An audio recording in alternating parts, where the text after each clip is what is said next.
창세기를 여는 8가지 열쇠. 창세기의 구조를 이해하면 성경 전체의 흐름이 보입니다. 솔직히 여쭤보겠습니다. 창세기 읽으시다가 몰래 페이지 넘기신 적이 있으십니까? 아무개가 아무개를 낳고 몇백 년을 살았더라. 이 부분 나오면 슬쩍 건너뛰신 적이 있으시죠? 괜찮습니다. 저도 그랬습니다. 성경 통독하겠다고 마음먹고 창세기 1장을 펼칩니다. 태초에 하나님이 천지를 창조하시니라. 여기까지는 은혜롭습니다. 아담과 하와, 가인과 아벨. 아는 이야기라 술술 읽힙니다. 그런데 5장쯤 가면 눈이 감기기 시작합니다. 셋은 105세에 에노스를 낳았고, 에노스는 90세에 게난을 낳았고, 같은 문장을 3번 읽어도 머리에 안 들어옵니다. 결국 성경을 덮습니다. 나는 성경 읽기에 은사가 없나 봐. 다른 분들은 다 은혜 받는데 나만 졸린가 봐. 그렇게 자신을 탓하며 잠이 듭니다. 혹시 그런 밤이 있으셨습니까? 아무도 모르게 성경 펼쳤다가 아무도 모르게 덮으셨던 그 밤. 있으시다면 오늘 이 말씀은 바로 여러분을 위한 것입니다. 몇 년 전 한 권사님이 저를 찾아오셨습니다. 70대 후반, 신앙생활 50년 되신 분이셨습니다. 그분이 손때 묻은 성경책을 꺼내시더니 창세기 5장을 펼치셨습니다. 제가 제일 건너뛰던 그 족보 페이지였습니다. 그런데 그 페이지가 밑줄과 메모로 가득했습니다. 권사님, 이 부분을 이렇게 읽으셨어요? 권사님이 웃으시며 말씀하셨습니다. 목사님, 저도 40년 동안 이 페이지 건너뛰었어요. 그런데 작년에 알게 됐어요. 내가 건너뛴 게 아니라 열쇠를 건너뛴 거였어요. 무슨 말씀인지 여쭤봤습니다. 권사님이 창세기를 손가락으로 짚으시며 말씀하셨습니다. 이 이름들이 그냥 나열된 게 아니에요. 하나님이 한 사람 붙잡고 오신 발자국이에요. 아담부터 요셉까지 딱 8명만 따라가 보세요. 그러면 하나님이 얼마나 오랫동안 우리를 찾아오셨는지 보여요. 권사님 눈에 눈물이 고이셨습니다. 저는 50년 동안 성경 읽으면서 몰랐어요. 이 긴 여정이 결국 저를 향해 오신 거였어요. 그날 이후로 저도 창세기를 다시 읽기 시작했습니다. 8개의 이름을 붙잡고 읽었습니다. 아담, 아벨, 노아, 바벨, 아브라함, 이삭, 야곱, 요셉. 놀라운 일이 일어났습니다. 건너뛰기만 하던 페이지들이 보물처럼 빛나기 시작했습니다. 아, 이래서 이 사람 다음에 저 사람이 나오는 거구나. 하나님이 이렇게 한 걸음씩 오고 계셨구나. 오늘 그 8개의 이름을 여러분과 나누려고 합니다. 이 8명만 기억하시면 창세기 50장이 한눈에 들어옵니다. 더 놀라운 건 이 여정의 끝에서 만나게 되는 분이 계십니다. 바로 4000년을 달려 여러분을 찾아오신 하나님이십니다. 혹시 지금 마음 한쪽이 뜨거워지시는 분 계십니까? 나도 창세기 때문에 힘들었는데, 나도 오늘 뭔가 달라질 것 같아. 그런 마음이 드신다면 댓글에 아멘으로 고백해 주세요. 그 작은 고백이 오늘 이 말씀을 붙드는 첫걸음이 될 것입니다. 준비되셨습니까? 첫 번째 이름, 아담부터 시작하겠습니다. 첫 번째 아담 모든 이야기의 시작점. 창세기의 첫 번째 이름, 아담입니다. 너무 유명한 이름이죠. 교회 안 다니는 분들도 아담과 하와는 압니다. 선악과 따먹은 사람. 그렇게만 기억하시는 분들이 많습니다. 그런데 창세기를 제대로 이해하려면 아담을 다시 봐야 합니다. 아담은 단순히 첫 번째 죄인이 아닙니다. 아담은 하나님이 얼마나 우리를 사랑하시는지 보여주는 첫 번째 증거입니다. 창세기 1장 27절 말씀입니다. 하나님이 자기 형상 곧 하나님의 형상대로 사람을 창조하시되 남자와 여자를 창조하시고, 하나님이 세상을 만드실 때 빛도 만드시고 바다도 만드시고 동물도 만드셨습니다. 그런데 형상대로 만드신 건 오직 사람뿐입니다. 해와 달은 하나님의 형상이 아닙니다. 사자도 독수리도 하나님의 형상이 아닙니다. 오직 사람만 하나님의 형상입니다. 이게 무슨 뜻일까요? 하나님이 당신을 만드실 때 거울을 보시듯 만드셨다는 뜻입니다.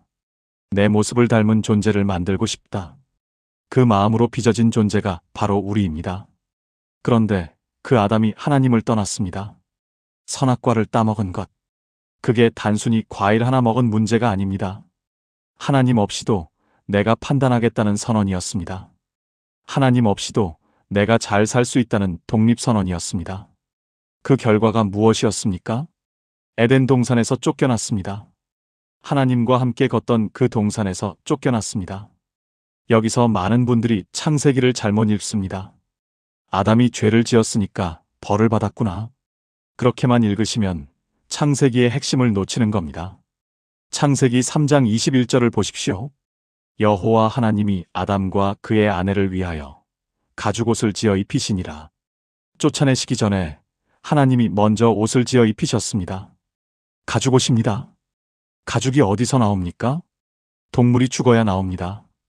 하나님이 직접 동물을 잡으셔서 옷을 만드신 겁니다. 벌거벗은 채로 쫓아내신 게 아닙니다. 죄를 지은 자녀를 내보내시면서 아버지가 직접 옷을 지어 입히신 겁니다. 경북 영주에 사시는 한 권사님이 계십니다. 70대 후반이신데 40대 아들이 집을 나간 지 15년이 되셨습니다. 사업 실패하고 빚지고 가족에게 상처 주고 떠났습니다. 연락도 없이 15년. 그 권사님 방에는 아들 겨울옷이 아직 걸려 있습니다. 15년 전 옷이 아닙니다. 해마다 새 옷을 사서 걸어두신 겁니다. 언젠가 돌아오면 추울까봐 빈손으로 돌아와도 따뜻하게 입히고 싶어서. 그 권사님이 이 말씀을 읽으시다가 엉엉 우셨답니다. 하나님이 나랑 똑같으셨네. 자식이 떠나는 거 막지 못하시고 그래도 옷 지어 입히셨네. 떠나는 뒷모습 보시면서 얼마나 마음이 아프셨을까. 아담 이야기는 인류 최초의 죄 이야기가 아닙니다. 떠나는 자녀를 향한 아버지의 마음 이야기입니다. 창세기 전체가 여기서 시작됩니다. 떠난 자녀를 어떻게든 다시 데려오시겠다. 그 아버지의 여정이 창세기입니다. 아담 이후 등장하는 모든 이름은 그 여정의 발자국입니다. 혹시 지금 이 말씀 들으시면서 떠올리시는 분이 계십니까? 연락 끊긴 자녀, 멀어진 형제, 돌아서 버린 친구, 아니면 혹시 여러분 자신이 떠나온 자녀는 아니십니까? 하나님은 지금도 옷을 짓고 계십니다. 여러분이 돌아올 그날을 위해. 첫 번째 이름 아담. 이 이름을 통해 우리는 창세기의 출발점을 봅니다. 하나님은 떠난 자녀를 포기하지 않으셨습니다. 다시 찾아오시기로 결심하셨습니다. 그 여정의 두 번째 이름이 지금부터 등장합니다. 아담의 아들 아벨입니다. 두 번째 아벨, 하나님이 찾으시는 예배. 두 번째 이름 아벨입니다. 아담에게는 두 아들이 있었습니다. 가인과 아벨. 형 가인은 농사를 지었고 동생 아벨은 양을 쳤습니다. 둘 다 하나님께 제사를 드렸습니다. 그런데 하나님은 아벨의 제사만 받으셨습니다. 가인의 제사는 받지 않으셨습니다. 왜 그러셨을까요? 가인이 드린 게 채소라서? 아벨이 드린 게 고기라서? 아닙니다. 창세기 4장 4절 말씀입니다. 아벨은 자기도 양의 첫 새끼와 그 기름을 드렸더니 여호와께서 아벨과 그의 제물은 받으셨으나. 여기서 핵심 단어가 있습니다.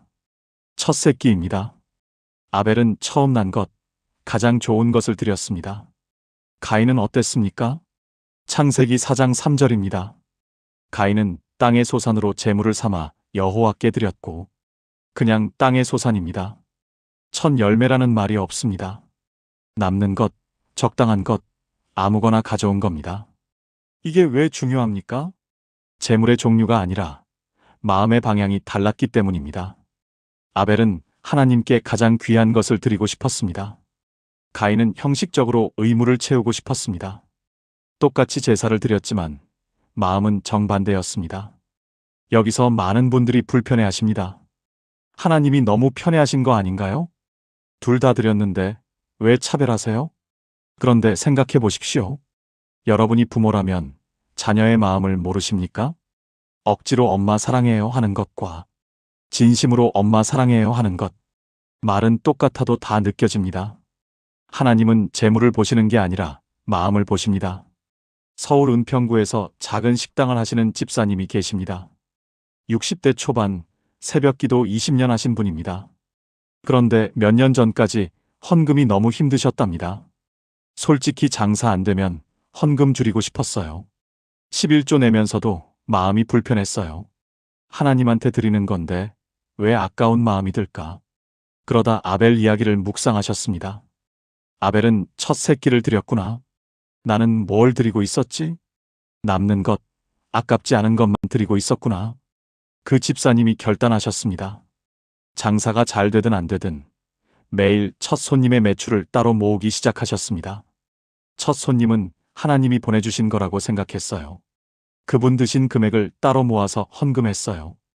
6개월쯤 지났을 때 이상한 일이 일어났습니다. 헌금이 아깝지 않아졌습니다. 오히려 첫 손님이 오시면 감사했습니다. 아, 오늘도 하나님이 먼저 오셨네. 그 집사님이 이렇게 고백하셨습니다. 헌금 액수는 크게 안 변했어요. 그런데 제 마음이 완전히 바뀌었어요. 드리는 게 기쁨이 됐어요. 아벨이 우리에게 알려주는 것은 이겁니다. 하나님은 얼마를 드리느냐 보시지 않습니다. 무엇을 먼저 드리느냐 보십니다. 남는 것을 드리는지, 첫 번째 것을 드리는지, 의무로 드리는지, 사랑으로 드리는지. 그런데 아벨의 이야기는 여기서 끝나지 않습니다. 가인이 아벨을 죽였습니다. 시기심 때문에. 인류 최초의 살인입니다. 하나님이 기뻐하신 예배자가 죽임을 당했습니다. 이게 창세기가 보여주는 현실입니다. 세상은 참된 예배자를 미워합니다. 진심으로 하나님을 섬기는 사람을 시기합니다. 혹시 여러분도 그런 경험 있으십니까? 신앙생활 열심히 한다고 손가락질 받으신 적이 있으십니까? 유난 떤다.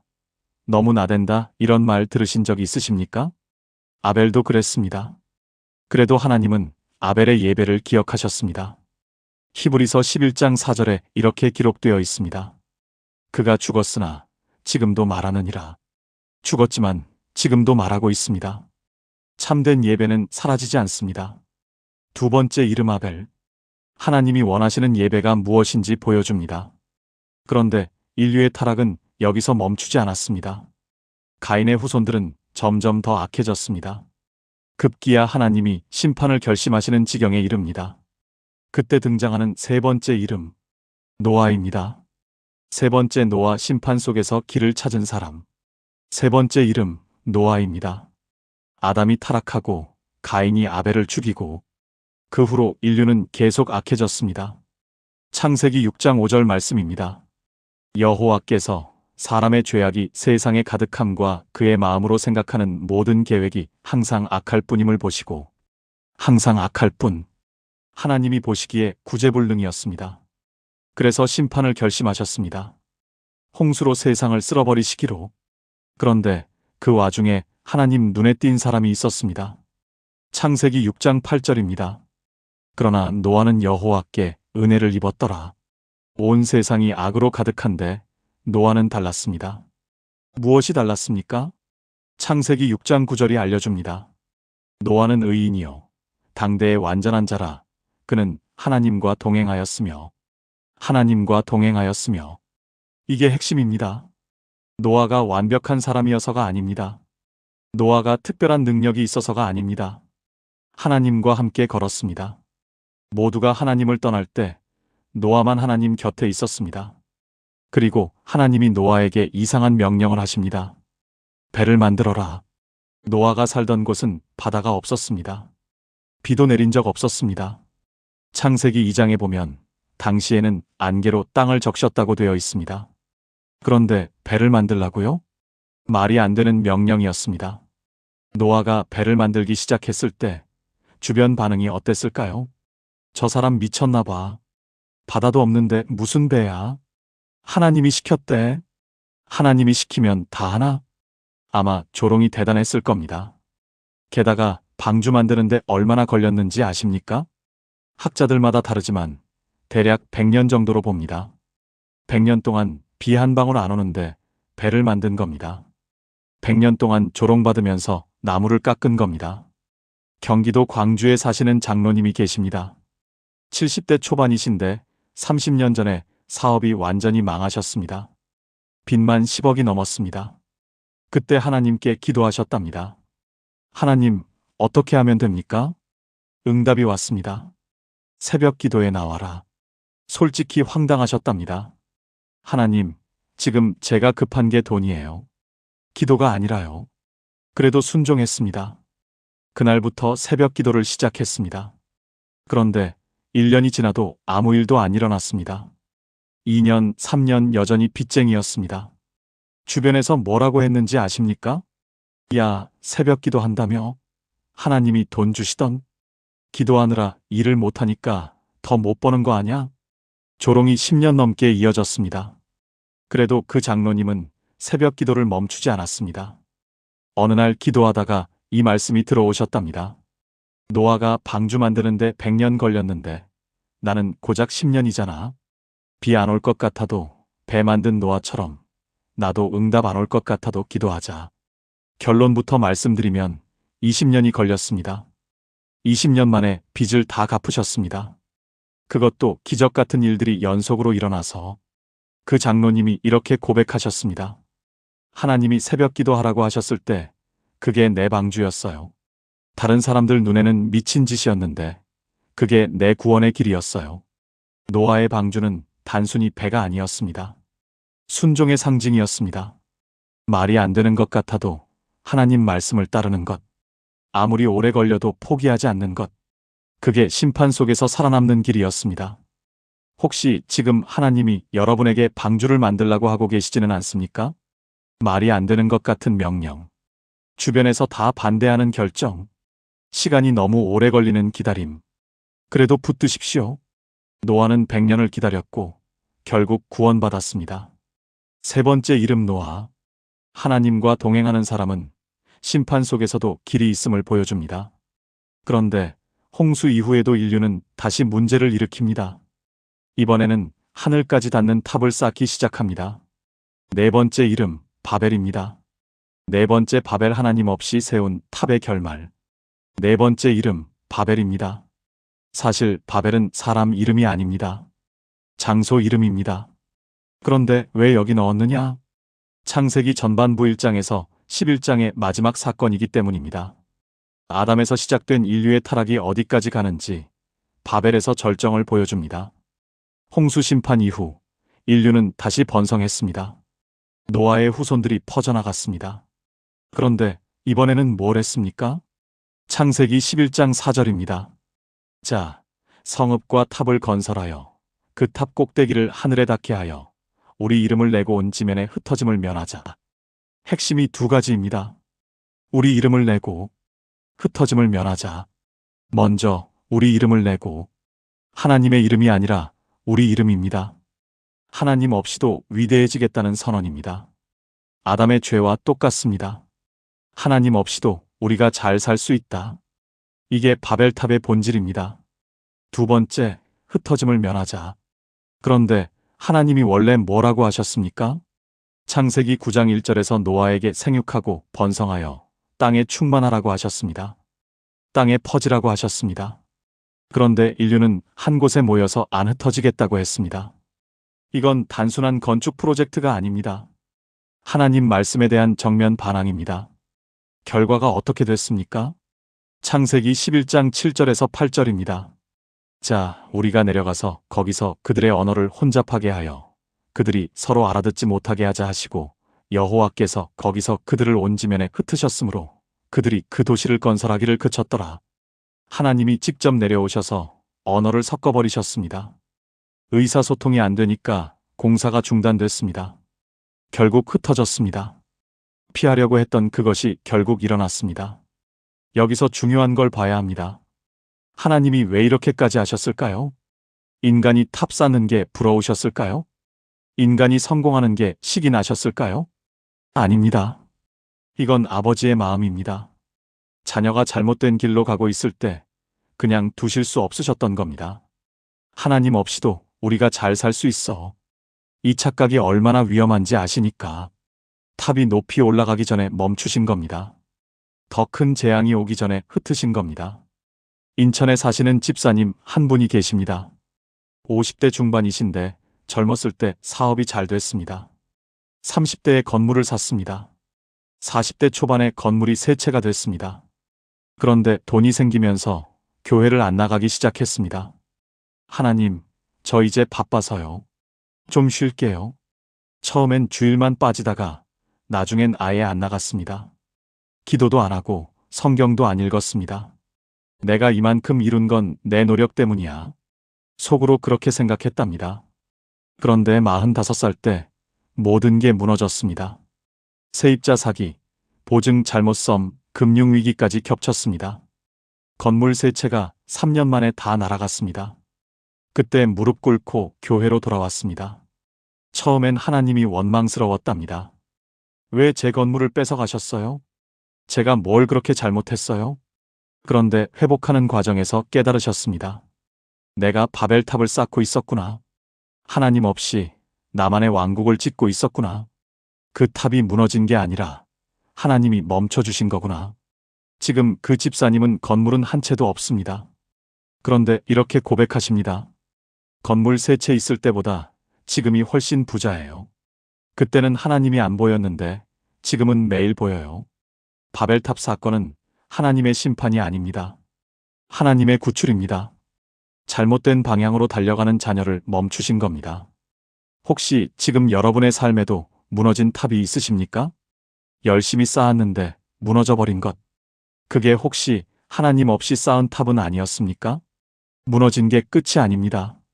거기서부터 진짜 시작입니다. 네 번째 이름 바벨. 인간의 한계와 하나님의 개입을 보여줍니다. 여기까지가 창세기 전반부입니다.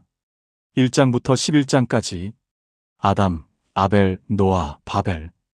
이 네 이름이 보여주는 건 하나입니다. 인간은 스스로를 구원할 수 없다. 타락하고 죽이고 심판받고 흩어지고 인류 혼자서는 답이 없었습니다. 그래서 하나님이 새로운 계획을 시작하십니다. 온 인류를 구원할 한 사람을 부르십니다.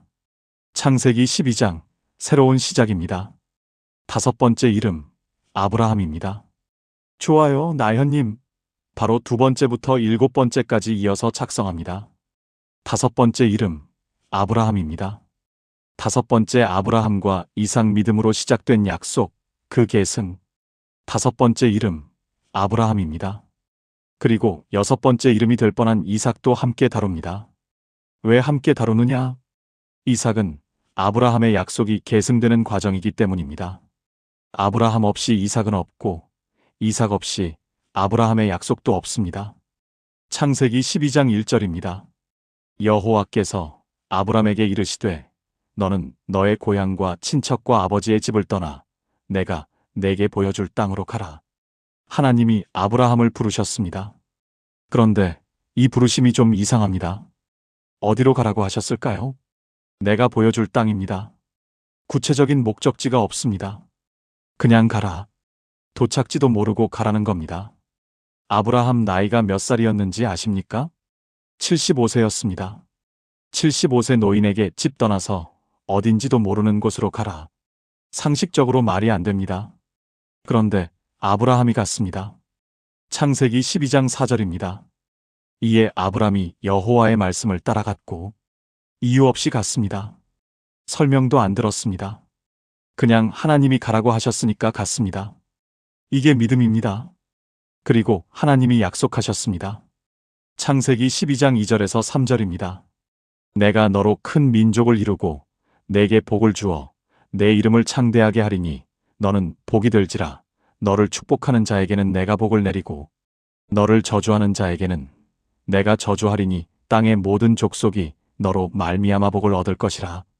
땅의 모든 족속이 아브라함으로 말미암아 복을 얻는다. 이건 개인의 축복이 아닙니다. 온 인류 구원 계획의 시작입니다. 바벨에서 흩어진 모든 민족을 다시 모으는 계획. 그 첫 번째 단추가 아브라함입니다. 그런데 문제가 있었습니다. 아브라함에게 자녀가 없었습니다. 큰 민족을 이루겠다고 하셨는데 아들이 없습니다. 아브라함이 75세에 부르심을 받았고 약속의 아들 이삭이 태어난 건 100세 때입니다. 25년을 기다렸습니다. 25년 동안 아브라함 심정이 어땠을까요? 하나님, 정말 주실 겁니까? 언제까지 기다려야 합니까? 제가 잘못 들은 건 아닐까요? 기다림의 시간이었습니다. 창세기 15장 6절입니다. 아브라함이 여호와를 믿으니 여호와께서 이를 그의 의로 여기시니라. 아직 아들이 없을 때 아브라함이 믿었습니다. 증거 없이 믿었습니다. 보이지 않는 약속을 붙들었습니다.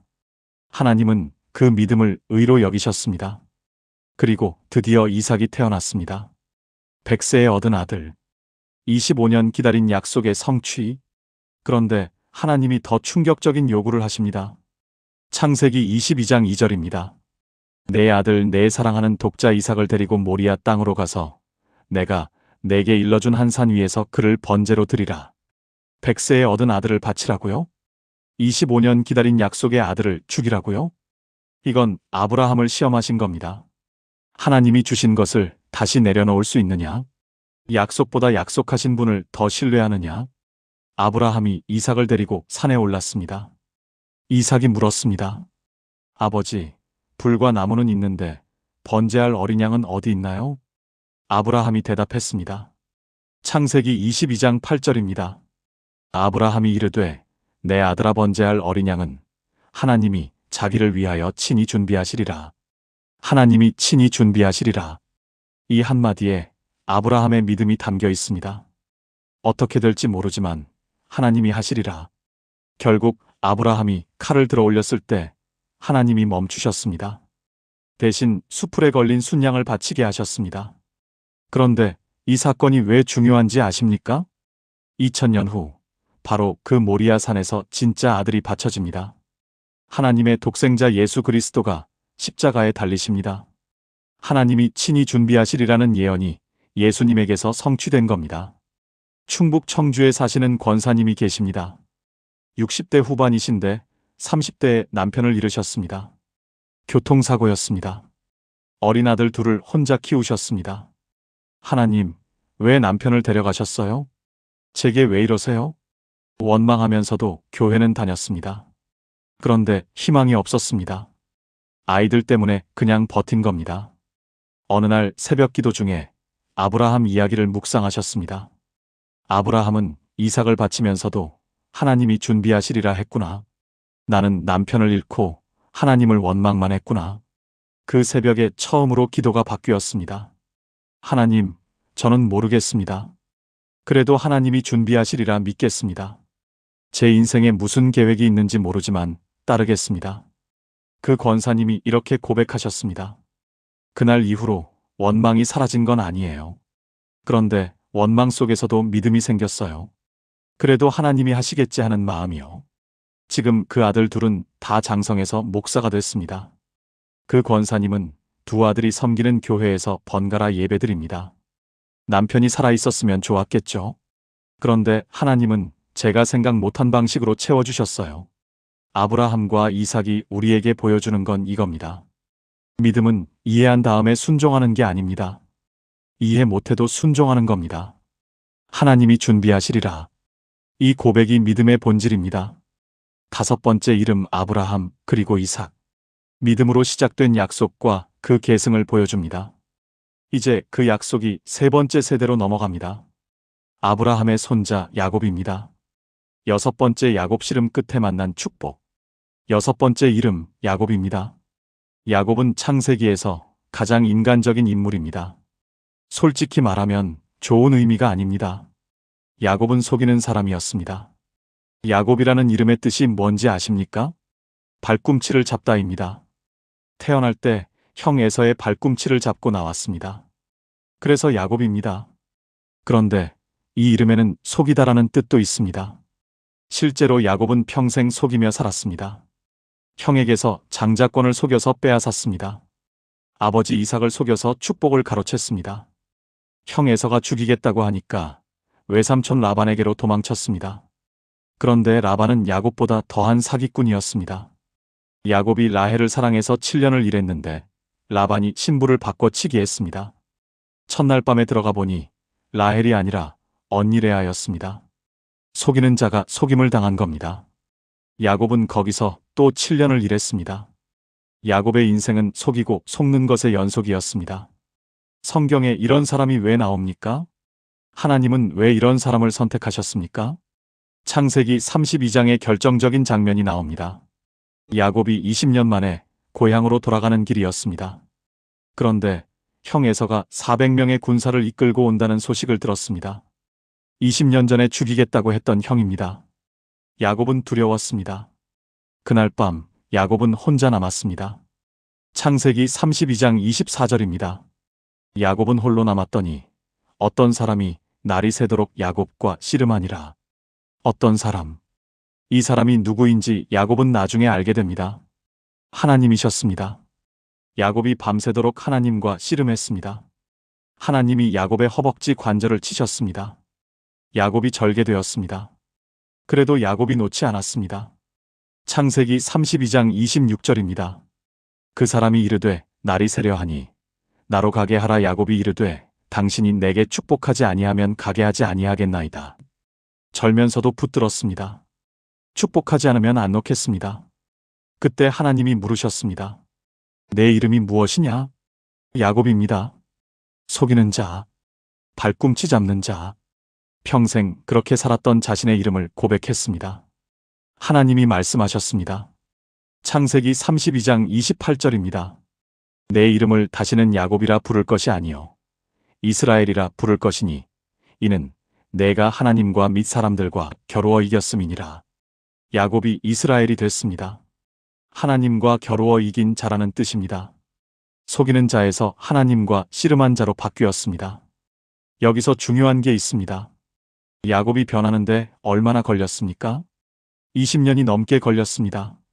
속이고 도망치고 속임당하고 고생하고 그 긴 시간 끝에 하나님과 마주했습니다. 그리고 밤새 씨름한 끝에 이름이 바뀌었습니다. 대전에 사시는 장로님이 계십니다. 60대 중반이신데 젊었을 때 도박에 빠지셨습니다. 처음엔 친구들이랑 가볍게 시작했습니다. 그런데 10년 동안 헤어나오지 못했습니다. 집을 팔았습니다. 아내에게 손찌검도 했습니다. 아이들이 아빠를 피했습니다. 그 장로님 말씀이 자신이 야곱 같았다고 하셨습니다. 속이고 숨기고 도망치고 그게 제 인생이었어요. 아내한테도 속이고 교회에서도 속이고 저 자신한테도 속였어요. 그러다 어느 날 새벽 무릎 꿇었습니다. 하나님, 저 야곱입니다. 속이는 놈입니다. 그래도 축복해 주세요. 이대로는 못 살겠습니다. 밤새 울면서 기도했습니다. 그날 이후로 도박을 끊었습니다. 물론 쉽지 않았습니다. 몇 번 넘어지기도 했습니다. 그래도 다시 일어났습니다. 야곱도 절뚝거리면서 갔잖아요. 저도 절뚝거리면서 갑니다. 그래도 하나님 안 놓습니다. 지금 그 장로님 가정은 완전히 회복됐습니다. 아내와 화해했고 아이들이 돌아왔습니다. 손주들이 할아버지를 좋아합니다. 그 장로님이 이렇게 고백하셨습니다. 저는 아직도 야곱이에요. 연약하고 넘어지기 쉬운 사람이에요. 그런데 하나님이 제 이름을 바꿔주셨어요. 더 이상 속이는 자가 아니라 씨름하는 자로. 야곱이 우리에게 보여주는 건 이겁니다. 하나님은 완벽한 사람을 쓰시는 게 아닙니다. 끝까지 붙드는 사람을 쓰십니다. 절뚝거려도 괜찮습니다. 넘어져도 괜찮습니다. 다만 놓지 마십시오. 6번째 이름 야곱. 씨름 끝에 변화가 있음을 보여줍니다. 이제 야곱의 아들 중 한 명이 등장합니다. 창세기의 마지막을 장식하는 인물. 7번째 이름 요셉입니다. 7번째 요셉 고난이 구원이 되다. 7번째 이름 요셉입니다. 창세기의 마지막 14장이 요셉 이야기입니다. 창세기 전체에서 가장 긴 분량입니다. 그만큼 중요하다는 뜻입니다. 요셉은 야곱이 가장 사랑한 아들이었습니다. 그래서 형들에게 미움을 받았습니다. 17살 때 형들이 요셉을 구덩이에 던졌습니다. 그리고 지나가는 상인에게 팔아버렸습니다. 친형들에게 팔려간 겁니다. 요셉은 이집트에서 노예가 됐습니다. 그래도 열심히 살았습니다. 주인 보디발의 집에서 인정받아 총관리가 됐습니다.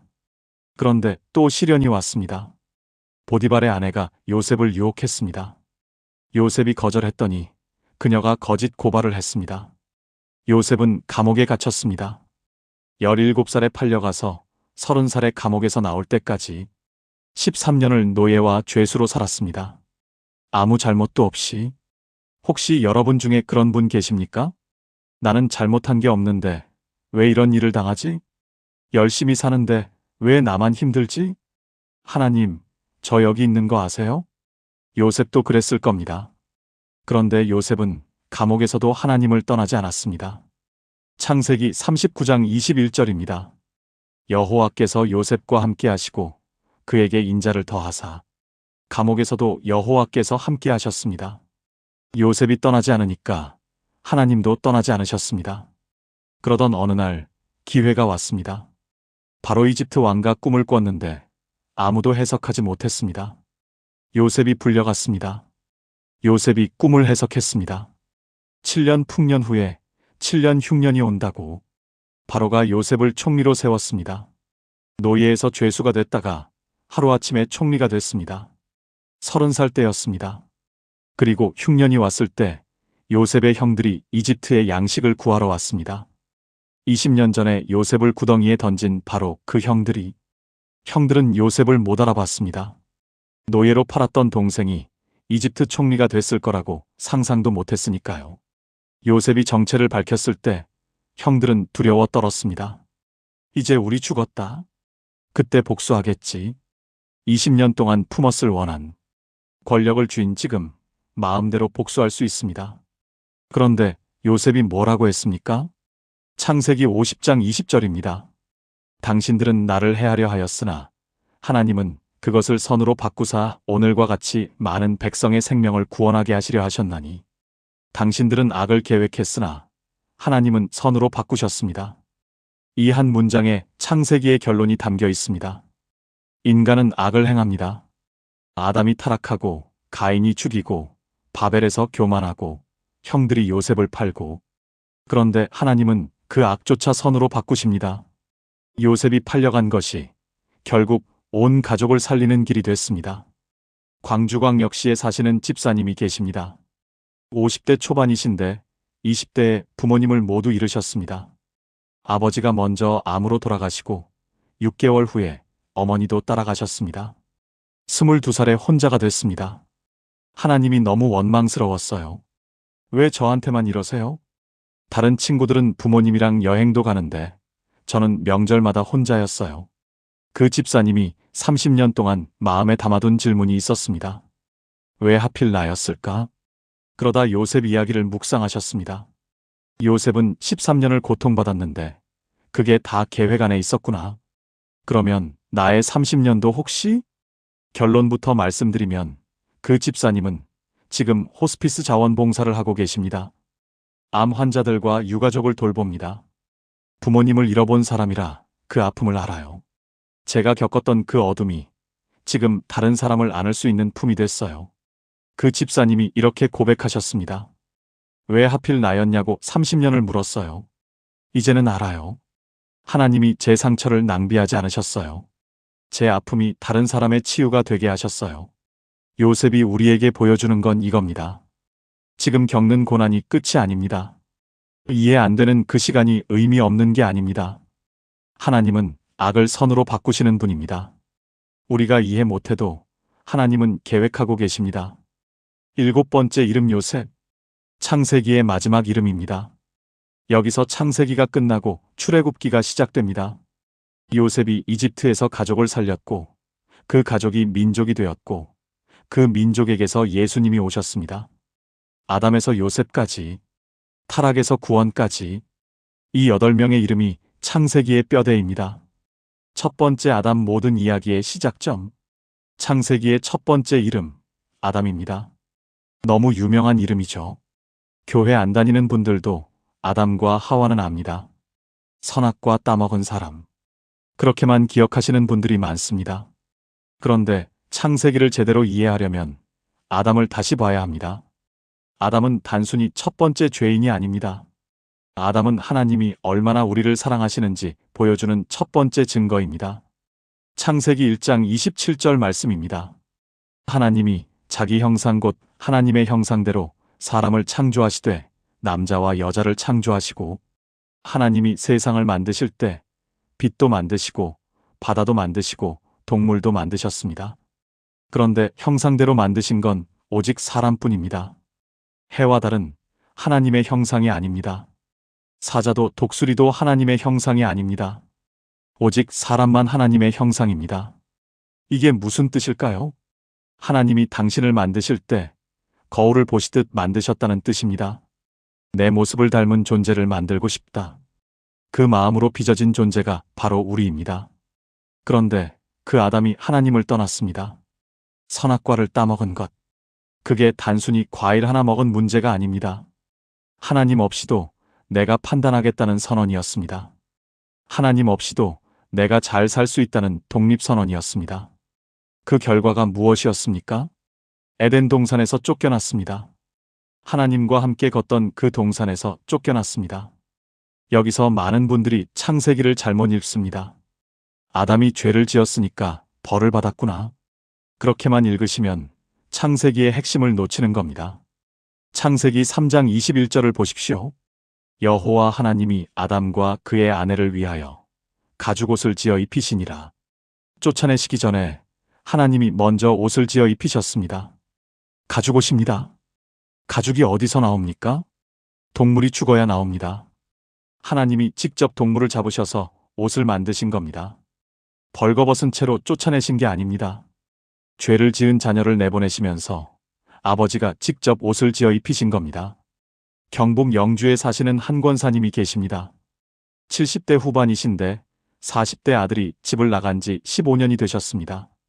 사업 실패하고 빚지고 가족에게 상처 주고 떠났습니다. 연락도 없이 15년. 그 권사님 방에는 아들 겨울옷이 아직 걸려 있습니다. 15년 전 옷이 아닙니다. 해마다 새 옷을 사서 걸어두신 겁니다. 언젠가 돌아오면 추울까봐 빈손으로 돌아와도 따뜻하게 입히고 싶어서. 그 권사님이 이 말씀을 읽으시다가 엉엉 우셨답니다. 하나님이 나랑 똑같으셨네. 자식이 떠나는 거 막지 못하시고 그래도 옷 지어 입히셨네. 떠나는 뒷모습 보시면서 얼마나 마음이 아프셨을까. 아담 이야기는 인류 최초의 죄 이야기가 아닙니다. 떠나는 자녀를 향한 아버지의 마음 이야기입니다. 창세기 전체가 여기서 시작됩니다. 떠난 자녀를 어떻게든 다시 데려오시겠다. 그 아버지의 여정이 창세기입니다. 아담 이후 등장하는 모든 이름은 그 여정의 발자국입니다. 혹시 지금 이 말씀 들으시면서 떠올리시는 분이 계십니까? 연락 끊긴 자녀, 멀어진 형제, 돌아서 버린 친구, 아니면 혹시 여러분 자신이 떠나온 자녀는 아니십니까? 하나님은 지금도 옷을 짓고 계십니다. 여러분이 돌아올 그날을 위해. 첫 번째 이름 아담. 이 이름을 통해 우리는 창세기의 출발점을 봅니다. 하나님은 떠난 자녀를 포기하지 않으셨습니다. 다시 찾아오시기로 결심하셨습니다. 그 여정의 두 번째 이름이 지금부터 등장합니다. 아담의 아들 아벨입니다. 두 번째 아벨, 하나님이 찾으시는 예배. 두 번째 이름 아벨입니다. 아담에게는 두 아들이 있었습니다.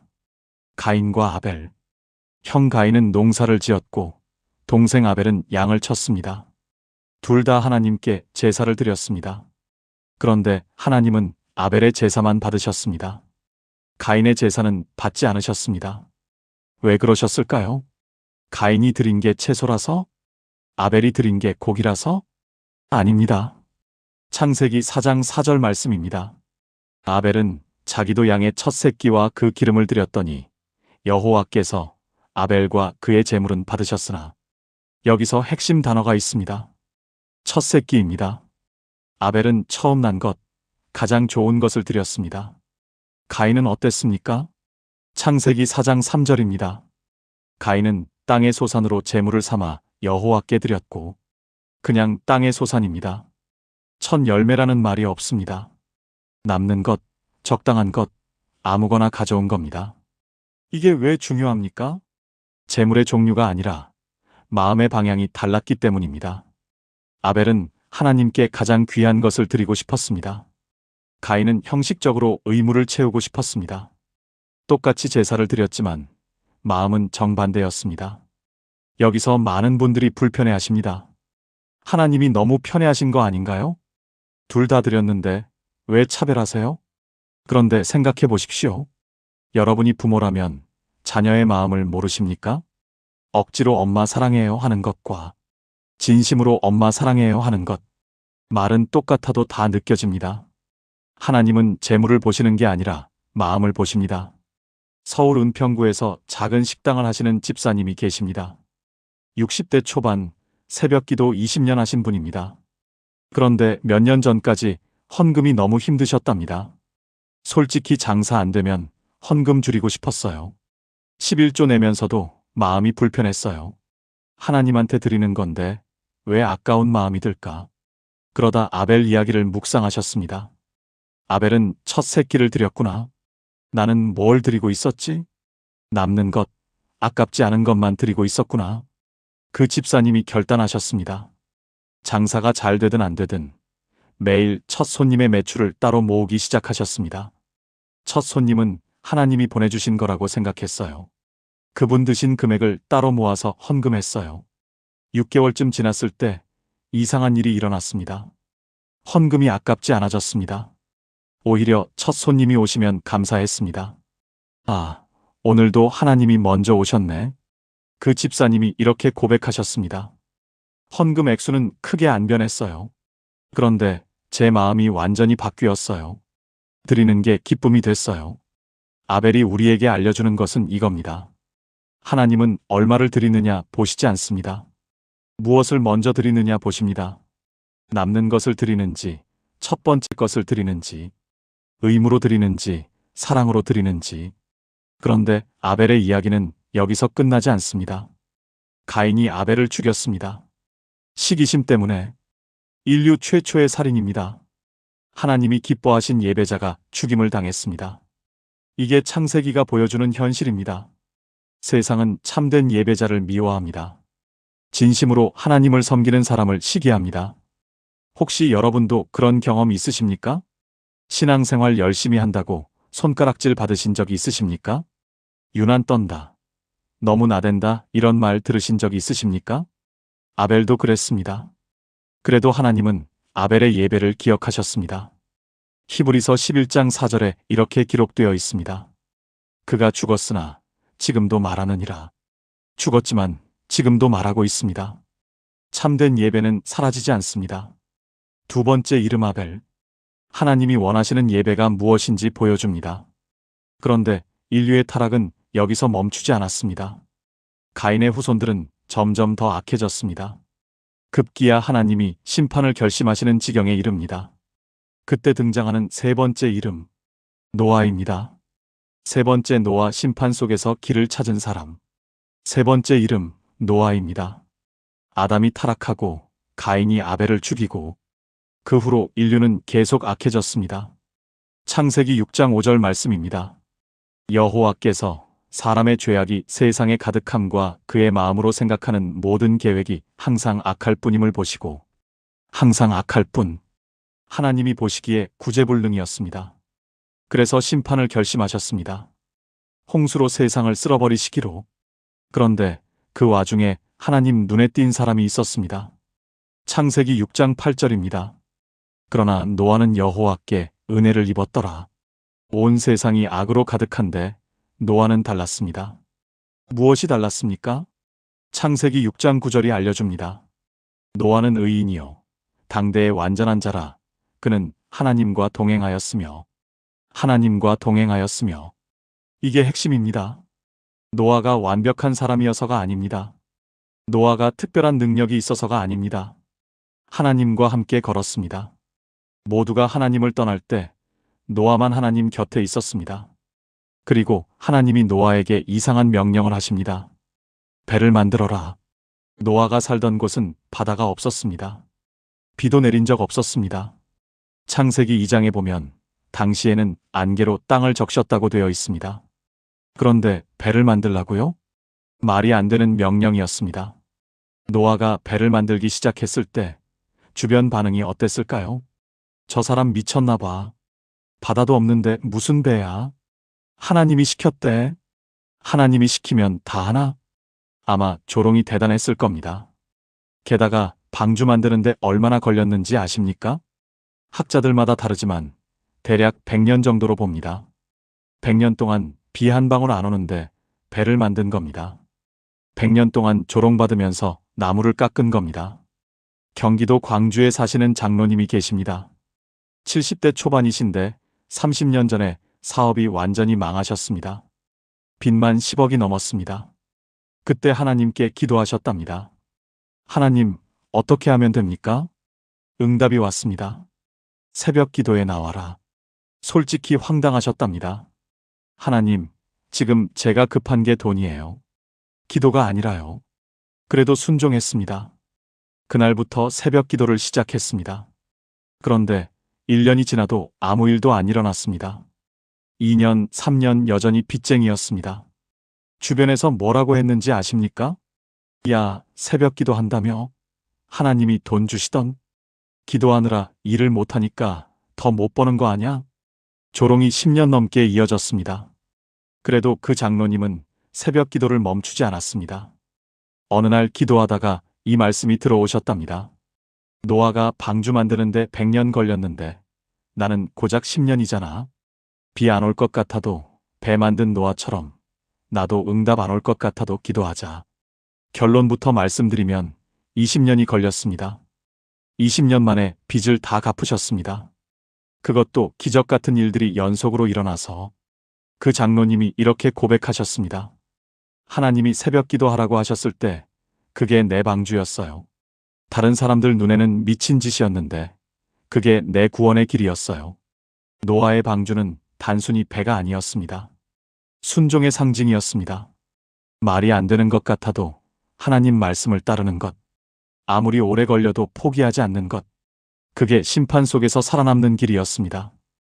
혹시 지금 하나님이 여러분에게 방주를 만들라고 하고 계시지는 않습니까?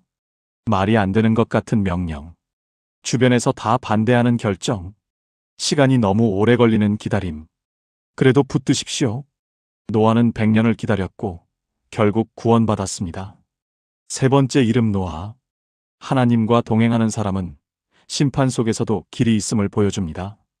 그런데 홍수 이후에도 인류는 다시 문제를 일으킵니다. 이번에는 하늘까지 닿는 탑을 쌓기 시작합니다. 네 번째 이름 바벨입니다. 네 번째 바벨, 하나님 없이 세운 탑의 결말. 네 번째 이름 바벨입니다. 사실 바벨은 사람 이름이 아닙니다. 장소 이름입니다. 그런데 왜 여기 넣었느냐? 창세기 전반부 1장에서 11장의 마지막 사건이기 때문입니다. 아담에서 시작된 인류의 타락이 어디까지 가는지 바벨에서 절정을 보여줍니다. 홍수 심판 이후 인류는 다시 번성했습니다. 노아의 후손들이 퍼져나갔습니다. 그런데 이번에는 뭘 했습니까? 창세기 11장 4절입니다. 자, 성읍과 탑을 건설하여 그 탑 꼭대기를 하늘에 닿게 하여 우리 이름을 내고 온 지면에 흩어짐을 면하자. 핵심이 두 가지입니다. 우리 이름을 내고 흩어짐을 면하자. 먼저 우리 이름을 내고, 하나님의 이름이 아니라 우리 이름입니다. 하나님 없이도 위대해지겠다는 선언입니다. 아담의 죄와 똑같습니다. 하나님 없이도 우리가 잘 살 수 있다. 이게 바벨탑의 본질입니다. 두 번째, 흩어짐을 면하자. 그런데 하나님이 원래 뭐라고 하셨습니까? 창세기 9장 1절에서 노아에게 생육하고 번성하여 땅에 충만하라고 하셨습니다. 땅에 퍼지라고 하셨습니다. 그런데 인류는 한 곳에 모여서 안 흩어지겠다고 했습니다. 이건 단순한 건축 프로젝트가 아닙니다. 하나님 말씀에 대한 정면 반항입니다. 결과가 어떻게 됐습니까? 창세기 11장 7절에서 8절입니다. 자, 우리가 내려가서 거기서 그들의 언어를 혼잡하게 하여 그들이 서로 알아듣지 못하게 하자 하시고, 여호와께서 거기서 그들을 온 지면에 흩으셨으므로 그들이 그 도시를 건설하기를 그쳤더라. 하나님이 직접 내려오셔서 언어를 섞어버리셨습니다. 의사소통이 안 되니까 공사가 중단됐습니다. 결국 흩어졌습니다. 피하려고 했던 그것이 결국 일어났습니다. 여기서 중요한 걸 봐야 합니다. 하나님이 왜 이렇게까지 하셨을까요? 인간이 탑 쌓는 게 부러우셨을까요? 인간이 성공하는 게 식이 나셨을까요? 아닙니다. 이건 아버지의 마음입니다. 자녀가 잘못된 길로 가고 있을 때 그냥 두실 수 없으셨던 겁니다. 하나님 없이도 우리가 잘 살 수 있어. 이 착각이 얼마나 위험한지 아시니까 탑이 높이 올라가기 전에 멈추신 겁니다. 더 큰 재앙이 오기 전에 흩으신 겁니다. 인천에 사시는 집사님 한 분이 계십니다. 50대 중반이신데 젊었을 때 사업이 잘 됐습니다. 30대에 건물을 샀습니다. 40대 초반에 건물이 세 채가 됐습니다. 그런데 돈이 생기면서 교회를 안 나가기 시작했습니다. 하나님, 저 이제 바빠서요. 좀 쉴게요. 처음엔 주일만 빠지다가 나중엔 아예 안 나갔습니다. 기도도 안 하고 성경도 안 읽었습니다. 내가 이만큼 이룬 건 내 노력 때문이야. 속으로 그렇게 생각했답니다. 그런데 45살 때 모든 게 무너졌습니다. 세입자 사기, 보증 잘못 썸, 금융위기까지 겹쳤습니다. 건물 세 채가 3년 만에 다 날아갔습니다. 그때 무릎 꿇고 교회로 돌아왔습니다. 처음엔 하나님이 원망스러웠답니다. 왜 제 건물을 뺏어가셨어요? 제가 뭘 그렇게 잘못했어요? 그런데 회복하는 과정에서 깨달으셨습니다. 내가 바벨탑을 쌓고 있었구나. 하나님 없이 나만의 왕국을 짓고 있었구나. 그 탑이 무너진 게 아니라 하나님이 멈춰주신 거구나. 지금 그 집사님은 건물은 한 채도 없습니다. 그런데 이렇게 고백하십니다. 건물 세 채 있을 때보다 지금이 훨씬 부자예요. 그때는 하나님이 안 보였는데 지금은 매일 보여요. 바벨탑 사건은 하나님의 심판이 아닙니다. 하나님의 구출입니다. 잘못된 방향으로 달려가는 자녀를 멈추신 겁니다. 혹시 지금 여러분의 삶에도 무너진 탑이 있으십니까? 열심히 쌓았는데 무너져 버린 것. 그게 혹시 하나님 없이 쌓은 탑은 아니었습니까? 무너진 게 끝이 아닙니다. 거기서부터 진짜 시작입니다. 네 번째 이름 바벨. 인간의 한계와 하나님의 개입을 보여줍니다. 여기까지가 창세기 전반부입니다. 1장부터 11장까지 아담, 아벨, 노아, 바벨. 이 네 이름이 보여주는 건 하나입니다. 인간은 스스로를 구원할 수 없다.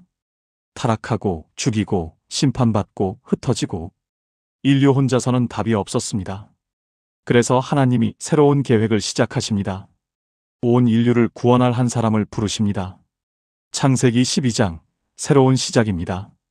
다섯 번째 이름, 아브라함입니다. 좋아요, 나현님.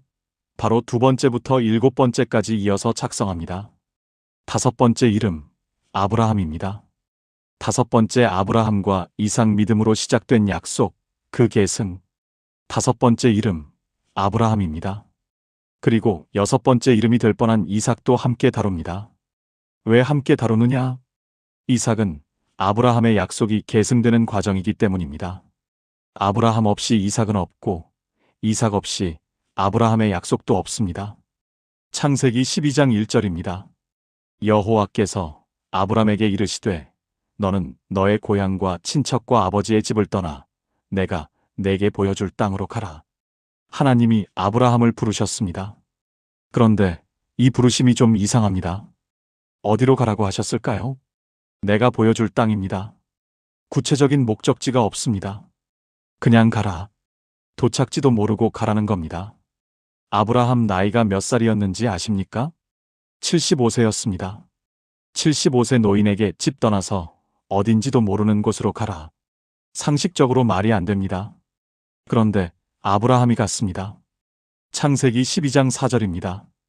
이에 아브라함이 여호와의 말씀을 따라갔고 이유 없이 갔습니다. 설명도 안 들었습니다. 그냥 하나님이 가라고 하셨으니까 갔습니다. 이게 믿음입니다. 그리고 하나님이 약속하셨습니다. 창세기 12장 2절에서 3절입니다. 내가 너로 큰 민족을 이루고 내게 복을 주어 내 이름을 창대하게 하리니 너는 복이 될지라. 너를 축복하는 자에게는 내가 복을 내리고 너를 저주하는 자에게는 내가 저주하리니 땅의 모든 족속이 너로 말미암아 복을 얻을 것이라. 땅의 모든 족속이 아브라함으로 말미암아 복을 얻는다. 이건 개인의 축복이 아닙니다. 온 인류 구원 계획의 시작입니다. 바벨에서 흩어진 모든 민족을 다시 모으는 계획. 그 첫 번째 단추가 아브라함입니다. 그런데 문제가 있었습니다. 아브라함에게 자녀가 없었습니다. 큰 민족을 이루겠다고 하셨는데 아들이 없습니다. 아브라함이 75세에 부르심을 받았고 약속의 아들 이삭이 태어난 건 100세 때입니다. 25년을 기다렸습니다. 25년 동안 아브라함 심정이 어땠을까요? 하나님, 정말 주실 겁니까? 언제까지 기다려야 합니까? 제가 잘못 들은 건 아닐까요? 기다림의 시간이었습니다. 창세기 15장 6절입니다. 아브람이 여호와를 믿으니 여호와께서 이를 그의 의로 여기시니라. 아직 아들이 없을 때 아브라함이 믿었습니다. 증거 없이 믿었습니다. 보이지 않는 약속을 붙들었습니다. 하나님은 그 믿음을 의로 여기셨습니다. 그리고 드디어 이삭이 태어났습니다. 100세에 얻은 아들. 25년 기다린 약속의 성취. 그런데 하나님이 더 충격적인 요구를 하십니다. 창세기 22장 2절입니다.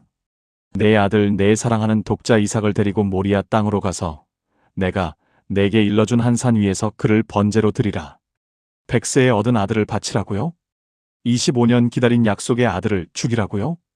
이건 아브라함을 시험하신 겁니다. 하나님이 주신 것을 다시 내려놓을 수 있느냐? 약속보다 약속하신 분을 더 신뢰하느냐? 아브라함이 이삭을 데리고 산에 올랐습니다. 이삭이 물었습니다. 아버지, 불과 나무는 있는데 번제할 어린 양은 어디 있나요? 아브라함이 대답했습니다. 창세기 22장 8절입니다. 아브라함이 이르되 내 아들아 번제할 어린 양은 하나님이 자기를 위하여 친히 준비하시리라. 하나님이 친히 준비하시리라. 이 한마디에 아브라함의 믿음이 담겨 있습니다. 어떻게 될지 모르지만 하나님이 하시리라. 결국 아브라함이 칼을 들어 올렸을 때 하나님이 멈추셨습니다. 대신 수풀에 걸린 순양을 바치게 하셨습니다.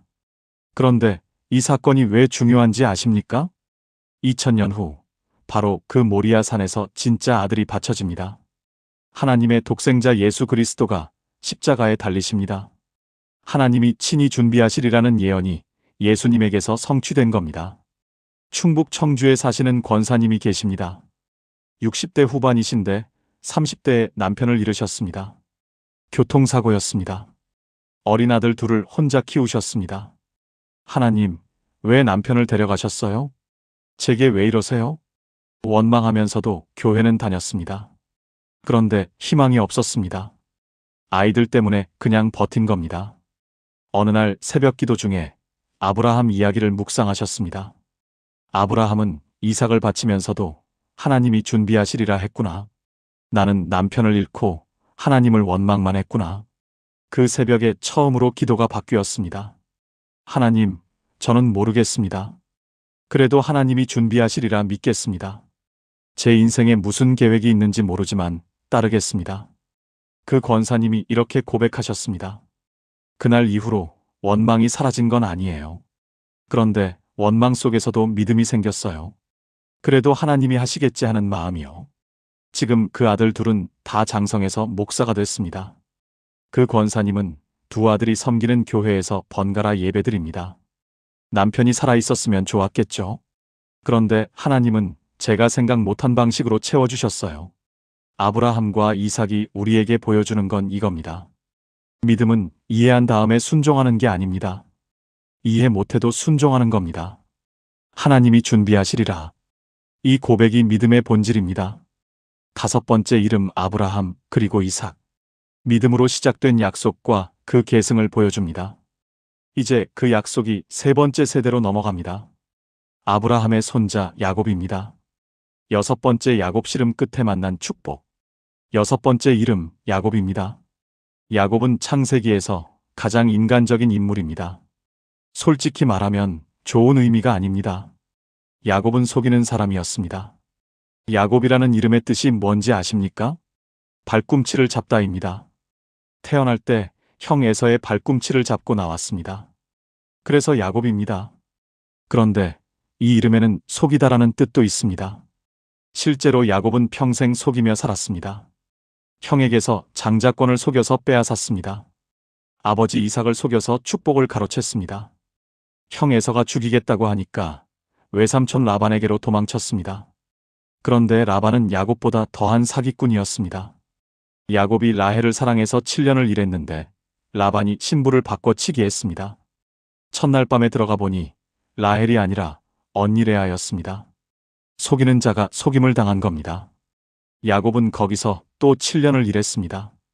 야곱의 인생은 속이고 속는 것의 연속이었습니다. 성경에 이런 사람이 왜 나옵니까? 하나님은 왜 이런 사람을 선택하셨습니까? 창세기 32장의 결정적인 장면이 나옵니다. 야곱이 20년 만에 고향으로 돌아가는 길이었습니다. 그런데 형 에서가 400명의 군사를 이끌고 온다는 소식을 들었습니다. 20년 전에 죽이겠다고 했던 형입니다. 야곱은 두려웠습니다. 그날 밤 야곱은 혼자 남았습니다. 창세기 32장 24절입니다. 야곱은 홀로 남았더니 어떤 사람이 날이 새도록 야곱과 씨름하니라. 어떤 사람. 이 사람이 누구인지 야곱은 나중에 알게 됩니다. 하나님이셨습니다. 야곱이 밤새도록 하나님과 씨름했습니다. 하나님이 야곱의 허벅지 관절을 치셨습니다. 야곱이 절개되었습니다. 그래도 야곱이 놓지 않았습니다. 창세기 32장 26절입니다. 그 사람이 이르되 날이 새려 하니 나로 가게 하라. 야곱이 이르되 당신이 내게 축복하지 아니하면 가게 하지 아니하겠나이다. 절면서도 붙들었습니다. 축복하지 않으면 안 놓겠습니다. 그때 하나님이 물으셨습니다. 내 이름이 무엇이냐? 야곱입니다. 속이는 자, 발꿈치 잡는 자. 평생 그렇게 살았던 자신의 이름을 고백했습니다. 하나님이 말씀하셨습니다. 창세기 32장 28절입니다. 내 이름을 다시는 야곱이라 부를 것이 아니요 이스라엘이라 부를 것이니 이는 내가 하나님과 및 사람들과 겨루어 이겼음이니라. 야곱이 이스라엘이 됐습니다. 하나님과 겨루어 이긴 자라는 뜻입니다. 속이는 자에서 하나님과 씨름한 자로 바뀌었습니다. 여기서 중요한 게 있습니다. 야곱이 변하는데 얼마나 걸렸습니까?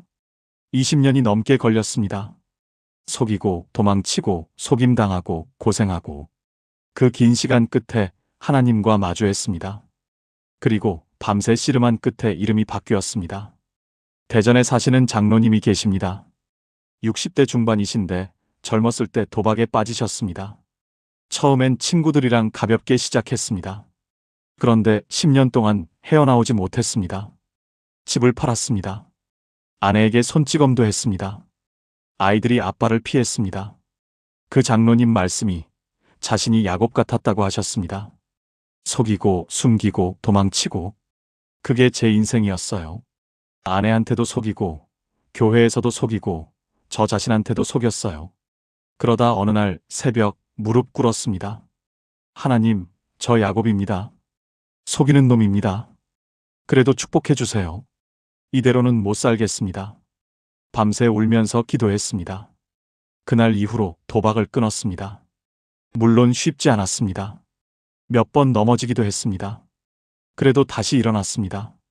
야곱도 절뚝거리면서 갔잖아요. 저도 절뚝거리면서 갑니다. 그래도 하나님 안 놓습니다. 지금 그 장로님 가정은 완전히 회복됐습니다. 아내와 화해했고 아이들이 돌아왔습니다. 손주들이 할아버지를 좋아합니다. 그 장로님이 이렇게 고백하셨습니다. 저는 아직도 야곱이에요. 연약하고 넘어지기 쉬운 사람이에요. 그런데 하나님이 제 이름을 바꿔주셨어요.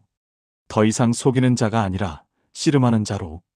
야곱이 우리에게 보여주는 건 이겁니다. 하나님은 완벽한 사람을 쓰시는 게 아닙니다. 끝까지 붙드는 사람을 쓰십니다. 절뚝거려도 괜찮습니다.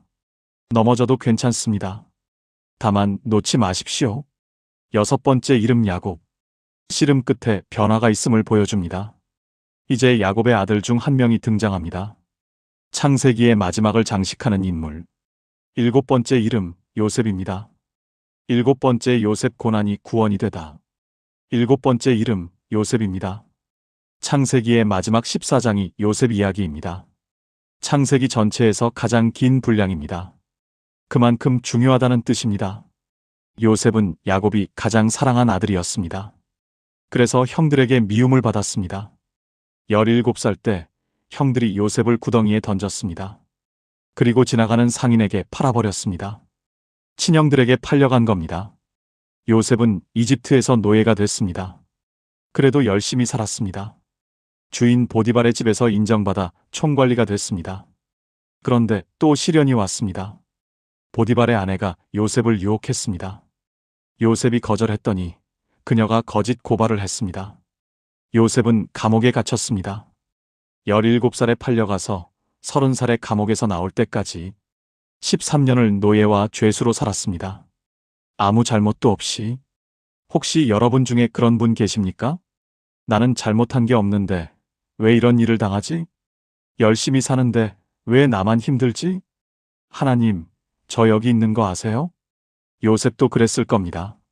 그런데 요셉은 감옥에서도 하나님을 떠나지 않았습니다. 창세기 39장 21절입니다. 여호와께서 요셉과 함께 하시고 그에게 인자를 더하사 감옥에서도 여호와께서 함께 하셨습니다. 요셉이 떠나지 않으니까 하나님도 떠나지 않으셨습니다. 그러던 어느 날 기회가 왔습니다. 바로 이집트 왕가 꿈을 꿨는데 아무도 해석하지 못했습니다. 요셉이 불려갔습니다. 요셉이 꿈을 해석했습니다. 7년 풍년 후에 7년 흉년이 온다고. 바로가 요셉을 총리로 세웠습니다. 노예에서 죄수가 됐다가 하루아침에 총리가 됐습니다. 30살 때였습니다. 그리고 흉년이 왔을 때 요셉의 형들이 이집트의 양식을 구하러 왔습니다. 20년 전에 요셉을 구덩이에 던진 바로 그 형들은 요셉을 못 알아봤습니다. 노예로 팔았던 동생이 이집트 총리가 됐을 거라고 상상도 못했으니까요. 요셉이 정체를 밝혔을 때 형들은 두려워 떨었습니다. 이제 우리 죽었다. 그때 복수하겠지. 20년 동안 품었을 원한, 권력을 쥔 지금 마음대로 복수할 수 있습니다. 그런데 요셉이 뭐라고 했습니까? 창세기 50장 20절입니다. 당신들은 나를 해하려 하였으나 하나님은 그것을 선으로 바꾸사 오늘과 같이 많은 백성의 생명을 구원하게 하시려 하셨나니 당신들은 악을 계획했으나 하나님은 선으로 바꾸셨습니다. 이 한 문장에 창세기의 결론이 담겨 있습니다. 인간은 악을 행합니다. 아담이 타락하고 가인이 죽이고 바벨에서 교만하고 형들이 요셉을 팔고, 그런데 하나님은 그 악조차 선으로 바꾸십니다. 요셉이 팔려간 것이 결국 온 가족을 살리는 길이 됐습니다. 광주광역시에 사시는 집사님이 계십니다. 50대 초반이신데 20대에 부모님을 모두 잃으셨습니다. 아버지가 먼저 암으로 돌아가시고 6개월 후에 어머니도 따라가셨습니다. 22살에 혼자가 됐습니다. 하나님이 너무 원망스러웠어요. 왜 저한테만 이러세요? 다른 친구들은 부모님이랑 여행도 가는데 저는 명절마다 혼자였어요. 그 집사님이 30년 동안 마음에 담아둔 질문이 있었습니다. 왜 하필 나였을까? 그러다 요셉 이야기를 묵상하셨습니다. 요셉은 13년을 고통받았는데 그게 다 계획 안에 있었구나. 그러면 나의 30년도 혹시? 결론부터 말씀드리면 그 집사님은 지금 호스피스 자원봉사를 하고 계십니다. 암 환자들과 유가족을 돌봅니다. 부모님을 잃어본 사람이라 그 아픔을 알아요. 제가 겪었던 그 어둠이 지금 다른 사람을 안을 수 있는 품이 됐어요. 그 집사님이 이렇게 고백하셨습니다. 왜 하필 나였냐고 30년을 물었어요. 이제는 알아요. 하나님이 제 상처를 낭비하지 않으셨어요. 제 아픔이 다른 사람의 치유가 되게 하셨어요. 요셉이 우리에게 보여주는 건 이겁니다. 지금 겪는 고난이 끝이 아닙니다. 이해 안 되는 그 시간이 의미 없는 게 아닙니다. 하나님은 악을 선으로 바꾸시는 분입니다. 우리가 이해 못해도 하나님은 계획하고 계십니다. 7번째 이름 요셉. 창세기의 마지막 이름입니다. 여기서 창세기가 끝나고 출애굽기가 시작됩니다. 요셉이 이집트에서 가족을 살렸고 그 가족이 민족이 되었고 그 민족에게서 예수님이 오셨습니다. 아담에서 요셉까지, 타락에서 구원까지 이 8명의 이름이 창세기의 뼈대입니다. 첫 번째 아담 모든 이야기의 시작점. 창세기의 첫 번째 이름, 아담입니다. 너무 유명한 이름이죠. 교회 안 다니는 분들도 아담과 하와는 압니다. 선악과 따먹은 사람. 그렇게만 기억하시는 분들이 많습니다. 그런데 창세기를 제대로 이해하려면 아담을 다시 봐야 합니다. 아담은 단순히 첫 번째 죄인이 아닙니다. 아담은 하나님이 얼마나 우리를 사랑하시는지 보여주는 첫 번째 증거입니다. 창세기 1장 27절 말씀입니다. 하나님이 자기 형상 곧 하나님의 형상대로 사람을 창조하시되 남자와 여자를 창조하시고, 하나님이 세상을 만드실 때 빛도 만드시고 바다도 만드시고 동물도 만드셨습니다. 그런데 형상대로 만드신 건 오직 사람뿐입니다. 해와 달은 하나님의 형상이 아닙니다. 사자도 독수리도 하나님의 형상이 아닙니다. 오직 사람만 하나님의 형상입니다. 이게 무슨 뜻일까요? 하나님이 당신을 만드실 때 거울을 보시듯 만드셨다는 뜻입니다. 내 모습을 닮은 존재를 만들고 싶다. 그 마음으로 빚어진 존재가 바로 우리입니다. 그런데 그 아담이 하나님을 떠났습니다. 선악과를 따먹은 것. 그게 단순히 과일 하나 먹은 문제가 아닙니다. 하나님 없이도 내가 판단하겠다는 선언이었습니다. 하나님 없이도 내가 잘 살 수 있다는 독립선언이었습니다. 그 결과가 무엇이었습니까? 에덴 동산에서 쫓겨났습니다. 하나님과 함께 걷던 그 동산에서 쫓겨났습니다. 여기서 많은 분들이 창세기를 잘못 읽습니다. 아담이 죄를 지었으니까 벌을 받았구나. 그렇게만 읽으시면 창세기의 핵심을 놓치는 겁니다. 창세기 3장 21절을 보십시오. 여호와 하나님이 아담과 그의 아내를 위하여 가죽옷을 지어 입히시니라. 쫓아내시기 전에 하나님이 먼저 옷을 지어 입히셨습니다. 가죽옷입니다. 가죽이 어디서 나옵니까? 동물이 죽어야 나옵니다. 하나님이 직접 동물을 잡으셔서 옷을 만드신 겁니다. 벌거벗은 채로 쫓아내신 게 아닙니다. 죄를 지은 자녀를 내보내시면서 아버지가 직접 옷을 지어 입히신 겁니다. 경북 영주에 사시는 한 권사님이 계십니다. 70대 후반이신데 40대 아들이 집을 나간 지 15년이 되셨습니다. 사업 실패하고 빚지고 가족에게 상처 주고 떠났습니다. 연락도 없이 15년. 그 권사님 방에는 아들 겨울옷이 아직 걸려 있습니다. 15년 전 옷이 아닙니다. 해마다 새 옷을 사서 걸어두신 겁니다. 언젠가 돌아오면 추울까봐 빈손으로 돌아와도 따뜻하게 입히고 싶어서. 그 권사님이 이 말씀을 읽으시다가 엉엉 우셨답니다. 하나님이 나랑 똑같으셨네. 자식이 떠나는 거 막지 못하시고 그래도 옷 지어 입히셨네. 떠나는 뒷모습 보시면서 얼마나 마음이 아프셨을까. 아담 이야기는 인류 최초의 죄 이야기가 아닙니다. 떠나는 자녀를 향한 아버지의 마음 이야기입니다. 창세기 전체가 여기서 시작됩니다. 떠난 자녀를 어떻게든 다시 데려오시겠다. 그 아버지의 여정이 창세기입니다. 아담 이후 등장하는 모든 이름은 그 여정의 발자국입니다. 혹시 지금 이 말씀 들으시면서 떠올리시는 분이 계십니까? 연락 끊긴 자녀, 멀어진 형제, 돌아서 버린 친구, 아니면 혹시 여러분 자신이 떠나온 자녀는 아니십니까? 하나님은 지금도 옷을 짓고 계십니다. 여러분이 돌아올 그날을 위해. 첫 번째 이름 아담. 이 이름을 통해 우리는 창세기의 출발점을 봅니다. 하나님은 떠난 자녀를 포기하지 않으셨습니다. 다시 찾아오시기로 결심하셨습니다. 그 여정의 두 번째 이름이 지금부터 등장합니다. 아담의 아들 아벨입니다. 두 번째 아벨, 하나님이 찾으시는 예배. 두 번째 이름 아벨입니다.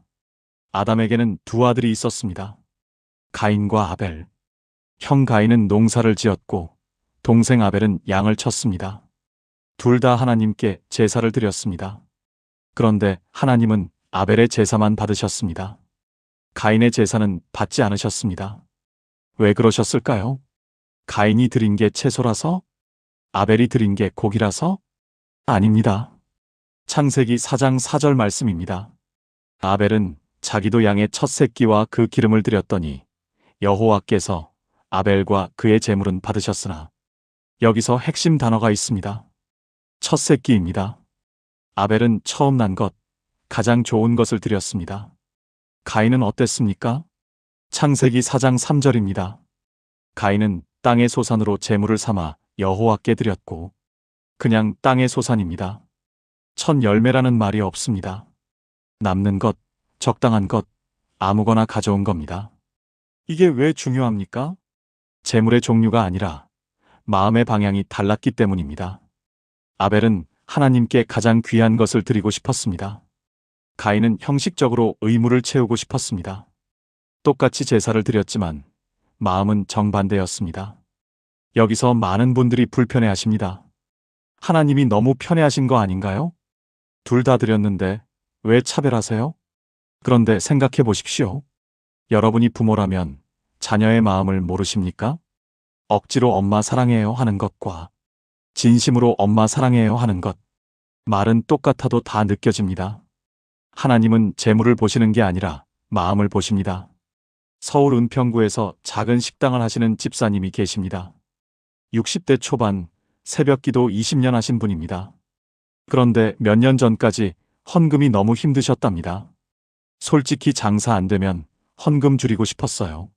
11조 내면서도 마음이 불편했어요. 하나님한테 드리는 건데 왜 아까운 마음이 들까? 그러다 아벨 이야기를 묵상하셨습니다. 아벨은 첫 새끼를 드렸구나. 나는 뭘 드리고 있었지? 남는 것, 아깝지 않은 것만 드리고 있었구나. 그 집사님이 결단하셨습니다. 장사가 잘 되든 안 되든 매일 첫 손님의 매출을 따로 모으기 시작하셨습니다. 첫 손님은 하나님이 보내주신 거라고 생각했어요. 그분 드신 금액을 따로 모아서 헌금했어요. 6개월쯤 지났을 때 이상한 일이 일어났습니다. 헌금이 아깝지 않아졌습니다. 오히려 첫 손님이 오시면 감사했습니다. 아, 오늘도 하나님이 먼저 오셨네. 그 집사님이 이렇게 고백하셨습니다. 헌금 액수는 크게 안 변했어요. 그런데 제 마음이 완전히 바뀌었어요. 드리는 게 기쁨이 됐어요. 아벨이 우리에게 알려주는 것은 이겁니다. 하나님은 얼마를 드리느냐 보시지 않습니다. 무엇을 먼저 드리느냐 보십니다. 남는 것을 드리는지, 첫 번째 것을 드리는지, 의무로 드리는지, 사랑으로 드리는지. 그런데 아벨의 이야기는 여기서 끝나지 않습니다. 가인이 아벨을 죽였습니다. 시기심 때문에. 인류 최초의 살인입니다. 하나님이 기뻐하신 예배자가 죽임을 당했습니다. 이게 창세기가 보여주는 현실입니다. 세상은 참된 예배자를 미워합니다. 진심으로 하나님을 섬기는 사람을 시기합니다. 혹시 여러분도 그런 경험 있으십니까?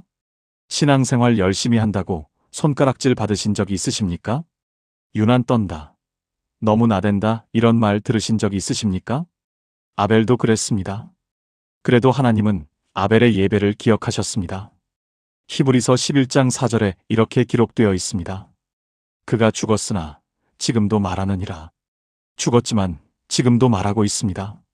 참된 예배는 사라지지 않습니다. 두 번째 이름 아벨. 하나님이 원하시는 예배가 무엇인지 보여줍니다. 그런데 인류의 타락은 여기서 멈추지 않았습니다. 가인의 후손들은 점점 더 악해졌습니다. 급기야 하나님이 심판을 결심하시는 지경에 이릅니다. 그때 등장하는 세 번째 이름, 노아입니다. 세 번째 노아 심판 속에서 길을 찾은 사람. 세 번째 이름, 노아입니다.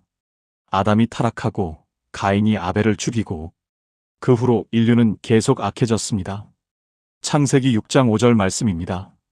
여호와께서 사람의 죄악이 세상에 가득함과 그의 마음으로 생각하는 모든 계획이 항상 악할 뿐임을 보시고 항상 악할 뿐. 하나님이 보시기에 구제불능이었습니다. 그래서 심판을 결심하셨습니다. 홍수로 세상을 쓸어버리시기로. 그런데 그 와중에 하나님 눈에 띈 사람이 있었습니다. 창세기 6장 8절입니다. 그러나 노아는 여호와께 은혜를 입었더라. 온 세상이 악으로 가득한데 노아는 달랐습니다. 무엇이 달랐습니까? 창세기 6장 9절이 알려줍니다. 노아는 의인이요 당대의 완전한 자라. 그는 하나님과 동행하였으며 이게 핵심입니다. 노아가 완벽한 사람이어서가 아닙니다. 노아가 특별한 능력이 있어서가 아닙니다. 하나님과 함께 걸었습니다. 모두가 하나님을 떠날 때 노아만 하나님 곁에 있었습니다. 그리고 하나님이 노아에게 이상한 명령을 하십니다. 배를 만들어라. 노아가 살던 곳은 바다가 없었습니다. 비도 내린 적 없었습니다. 창세기 2장에 보면 당시에는 안개로 땅을 적셨다고 되어 있습니다. 그런데 배를 만들라고요? 말이 안 되는 명령이었습니다. 노아가 배를 만들기 시작했을 때 주변 반응이 어땠을까요? 저 사람 미쳤나 봐. 바다도 없는데 무슨 배야? 하나님이 시켰대. 하나님이 시키면 다 하나? 아마 조롱이 대단했을 겁니다. 게다가 방주 만드는데 얼마나 걸렸는지 아십니까? 학자들마다 다르지만 대략 100년 정도로 봅니다. 100년 동안 비 한 방울 안 오는데 배를 만든 겁니다. 100년 동안 조롱받으면서 나무를 깎은 겁니다. 경기도 광주에 사시는 장로님이 계십니다. 70대 초반이신데 30년 전에 사업이 완전히 망하셨습니다. 빚만 10억이 넘었습니다. 그때 하나님께 기도하셨답니다. 하나님, 어떻게 하면 됩니까? 응답이 왔습니다. 새벽 기도에 나와라. 솔직히 황당하셨답니다.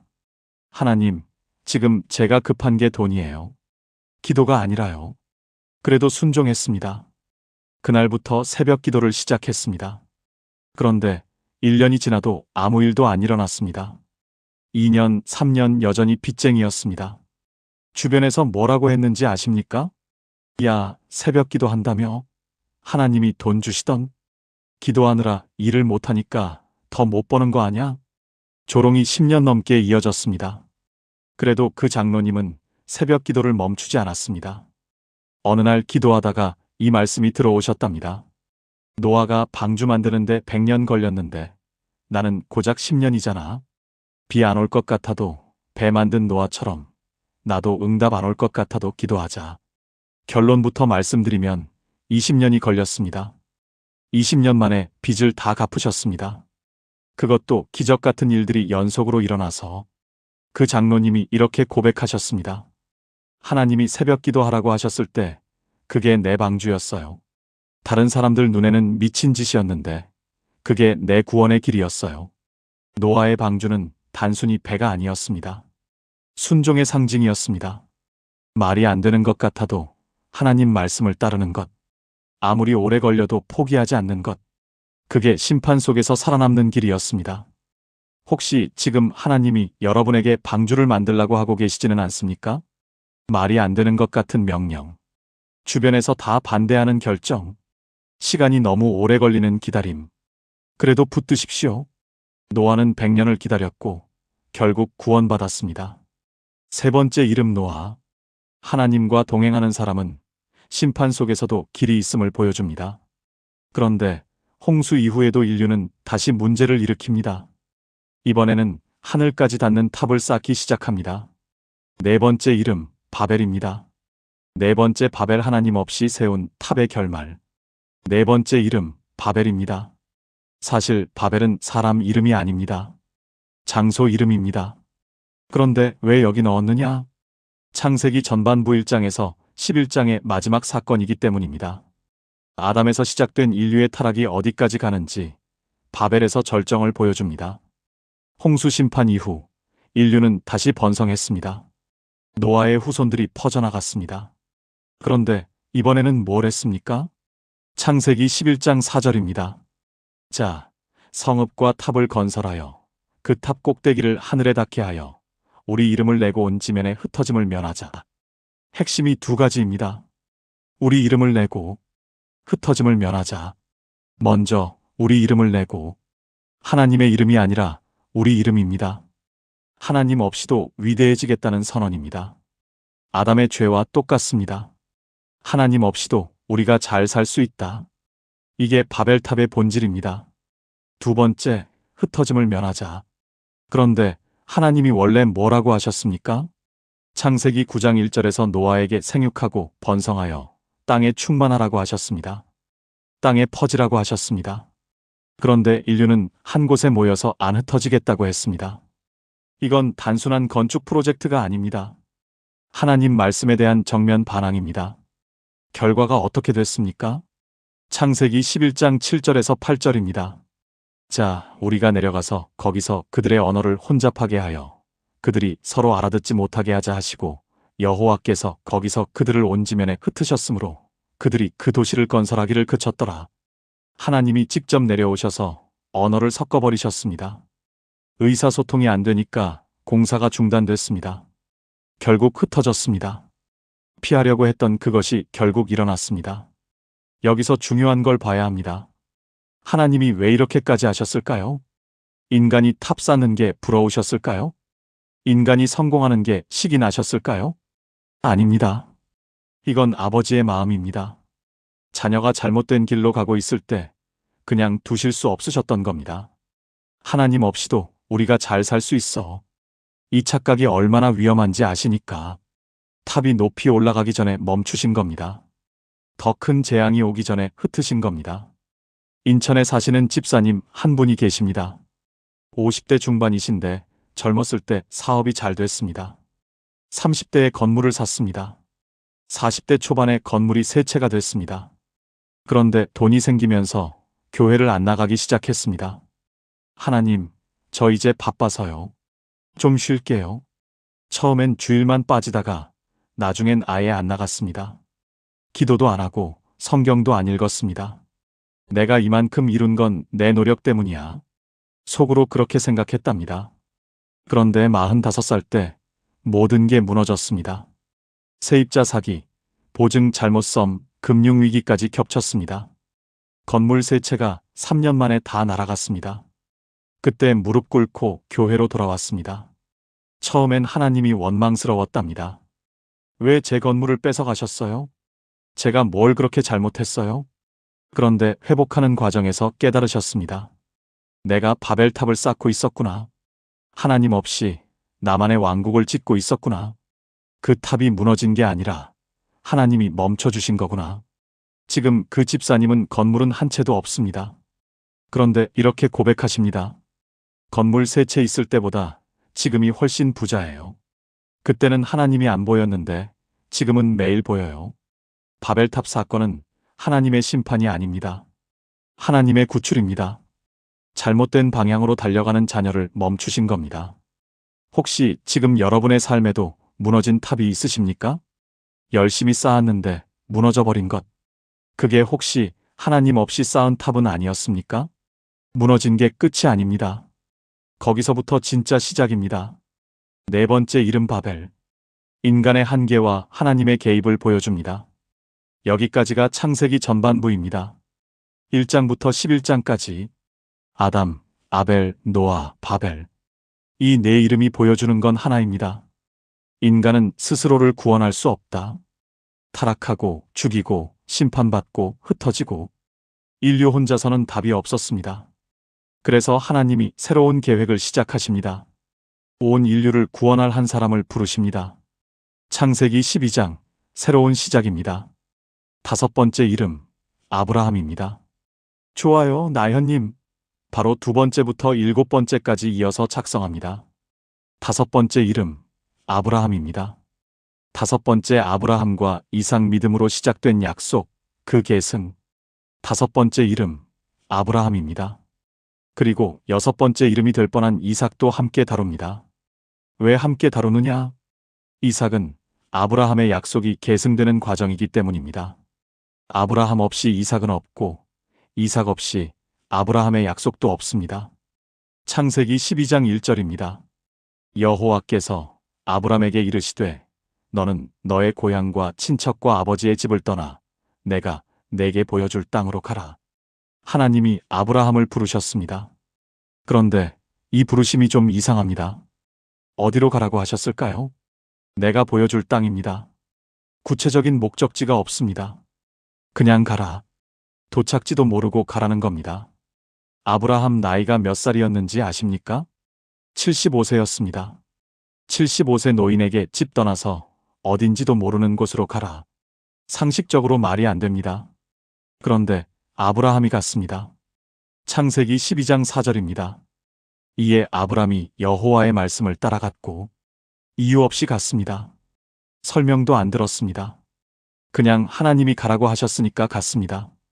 이게 믿음입니다. 그리고 하나님이 약속하셨습니다. 창세기 12장 2절에서 3절입니다.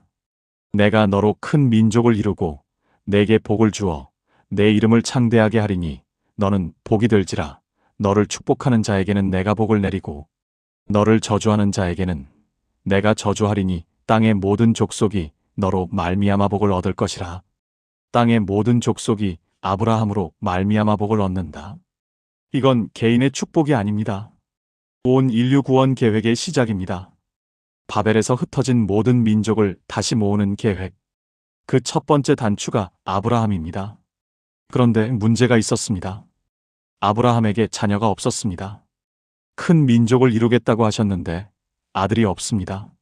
아브라함이 75세에 부르심을 받았고 약속의 아들 이삭이 태어난 건 100세 때입니다. 25년을 기다렸습니다. 25년 동안 아브라함 심정이 어땠을까요? 하나님, 정말 주실 겁니까? 언제까지 기다려야 합니까? 제가 잘못 들은 건 아닐까요? 기다림의 시간이었습니다. 창세기 15장 6절입니다. 아브라함이 여호와를 믿으니 여호와께서 이를 그의 의로 여기시니라. 아직 아들이 없을 때 아브라함이 믿었습니다. 증거 없이 믿었습니다. 보이지 않는 약속을 붙들었습니다. 하나님은 그 믿음을 의로 여기셨습니다. 그리고 드디어 이삭이 태어났습니다. 100세에 얻은 아들. 25년 기다린 약속의 성취. 그런데 하나님이 더 충격적인 요구를 하십니다. 창세기 22장 2절입니다. 내 아들 내 사랑하는 독자 이삭을 데리고 모리아 땅으로 가서 내가 내게 일러준 한 산 위에서 그를 번제로 드리라. 100세에 얻은 아들을 바치라고요? 25년 기다린 약속의 아들을 죽이라고요? 이건 아브라함을 시험하신 겁니다. 하나님이 주신 것을 다시 내려놓을 수 있느냐? 약속보다 약속하신 분을 더 신뢰하느냐? 아브라함이 이삭을 데리고 산에 올랐습니다. 이삭이 물었습니다. 아버지, 불과 나무는 있는데 번제할 어린 양은 어디 있나요? 아브라함이 대답했습니다. 창세기 22장 8절입니다. 아브라함이 이르되 내 아들아 번제할 어린 양은 하나님이 자기를 위하여 친히 준비하시리라. 하나님이 친히 준비하시리라. 이 한마디에 아브라함의 믿음이 담겨 있습니다. 어떻게 될지 모르지만 하나님이 하시리라. 결국 아브라함이 칼을 들어 올렸을 때 하나님이 멈추셨습니다. 대신 수풀에 걸린 순양을 바치게 하셨습니다. 그런데 이 사건이 왜 중요한지 아십니까? 2000년 후 바로 그 모리아 산에서 진짜 아들이 바쳐집니다. 하나님의 독생자 예수 그리스도가 십자가에 달리십니다. 하나님이 친히 준비하시리라는 예언이 예수님에게서 성취된 겁니다. 충북 청주에 사시는 권사님이 계십니다. 60대 후반이신데 30대에 남편을 잃으셨습니다. 교통사고였습니다. 어린 아들 둘을 혼자 키우셨습니다. 하나님, 왜 남편을 데려가셨어요? 제게 왜 이러세요? 원망하면서도 교회는 다녔습니다. 그런데 희망이 없었습니다. 아이들 때문에 그냥 버틴 겁니다. 어느 날 새벽 기도 중에 아브라함 이야기를 묵상하셨습니다. 아브라함은 이삭을 바치면서도 하나님이 준비하시리라 했구나. 나는 남편을 잃고 하나님을 원망만 했구나.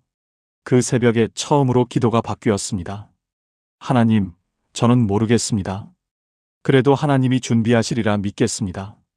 제 인생에 무슨 계획이 있는지 모르지만 따르겠습니다. 그 권사님이 이렇게 고백하셨습니다. 그날 이후로 원망이 사라진 건 아니에요. 그런데 원망 속에서도 믿음이 생겼어요. 그래도 하나님이 하시겠지 하는 마음. 지금 그 아들 둘은 다 장성해서 목사가 됐습니다. 그 권사님은 두 아들이 섬기는 교회에서 번갈아 예배드립니다. 남편이 살아있었으면 좋았겠죠. 그런데 하나님은 제가 생각 못한 방식으로 채워주셨어요. 아브라함과 이삭이 우리에게 보여주는 건 이겁니다. 믿음은 이해한 다음에 순종하는 게 아닙니다. 이해 못해도 순종하는 겁니다. 하나님이 준비하시리라. 이 고백이 믿음의 본질입니다. 다섯 번째 이름 아브라함 그리고 이삭. 믿음으로 시작된 약속과 그 계승을 보여줍니다. 이제 그 약속이 세 번째 세대로 넘어갑니다. 아브라함의 손자 야곱입니다. 여섯 번째 야곱 씨름 끝에 만난 축복. 여섯 번째 이름 야곱입니다. 야곱은 창세기에서 가장 인간적인 인물입니다. 솔직히 말하면 좋은 의미가 아닙니다. 야곱은 속이는 사람이었습니다. 야곱이라는 이름의 뜻이 뭔지 아십니까? 발꿈치를 잡다입니다. 태어날 때 형 에서의 발꿈치를 잡고 나왔습니다. 그래서 야곱입니다. 그런데 이 이름에는 속이다라는 뜻도 있습니다. 실제로 야곱은 평생 속이며 살았습니다. 형에게서 장자권을 속여서 빼앗았습니다. 아버지 이삭을 속여서 축복을 가로챘습니다. 형 에서가 죽이겠다고 하니까 외삼촌 라반에게로 도망쳤습니다. 그런데 라반은 야곱보다 더한 사기꾼이었습니다. 야곱이 라헬을 사랑해서 7년을 일했는데 라반이 신부를 바꿔치기 했습니다. 첫날 밤에 들어가 보니 라헬이 아니라 언니 레아였습니다. 속이는 자가 속임을 당한 겁니다. 야곱은 거기서 또 7년을 일했습니다. 야곱의 인생은 속이고 속는 것의 연속이었습니다. 성경에 이런 사람이 왜 나옵니까? 하나님은 왜 이런 사람을 선택하셨습니까? 창세기 32장의 결정적인 장면이 나옵니다. 야곱이 20년 만에 고향으로 돌아가는 길이었습니다. 그런데 형 에서가 400명의 군사를 이끌고 온다는 소식을 들었습니다. 20년 전에 죽이겠다고 했던 형입니다. 야곱은 두려웠습니다. 그날 밤 야곱은 혼자 남았습니다. 창세기 32장 24절입니다. 야곱은 홀로 남았더니 어떤 사람이 날이 새도록 야곱과 씨름하니라. 어떤 사람. 이 사람이 누구인지 야곱은 나중에 알게 됩니다. 하나님이셨습니다. 야곱이 밤새도록 하나님과 씨름했습니다. 하나님이 야곱의 허벅지 관절을 치셨습니다. 야곱이 절개되었습니다. 그래도 야곱이 놓지 않았습니다. 창세기 32장 26절입니다.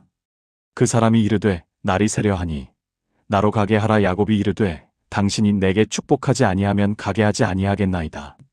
절면서도 붙들었습니다. 축복하지 않으면 안 놓겠습니다. 그때 하나님이 물으셨습니다. 내 이름이 무엇이냐? 야곱입니다. 속이는 자, 발꿈치 잡는 자. 평생 그렇게 살았던 자신의 이름을 고백했습니다. 하나님이 말씀하셨습니다. 창세기 32장 28절입니다. 내 이름을 다시는 야곱이라 부를 것이 아니요 이스라엘이라 부를 것이니 이는 내가 하나님과 및 사람들과 겨루어 이겼음이니라. 야곱이 이스라엘이 됐습니다. 하나님과 겨루어 이긴 자라는 뜻입니다. 속이는 자에서 하나님과 씨름한 자로 바뀌었습니다. 여기서 중요한 게 있습니다. 야곱이 변하는데 얼마나 걸렸습니까? 20년이 넘게 걸렸습니다. 속이고 도망치고 속임당하고 고생하고 그 긴 시간 끝에 하나님과 마주했습니다. 그리고 밤새 씨름한 끝에 이름이 바뀌었습니다. 대전에 사시는 장로님이 계십니다. 60대 중반이신데 젊었을 때 도박에 빠지셨습니다. 처음엔 친구들이랑 가볍게 시작했습니다. 그런데 10년 동안 헤어나오지 못했습니다. 집을 팔았습니다. 아내에게 손찌검도 했습니다. 아이들이 아빠를 피했습니다. 그 장로님 말씀이 자신이 야곱 같았다고 하셨습니다. 속이고 숨기고 도망치고 그게 제 인생이었어요.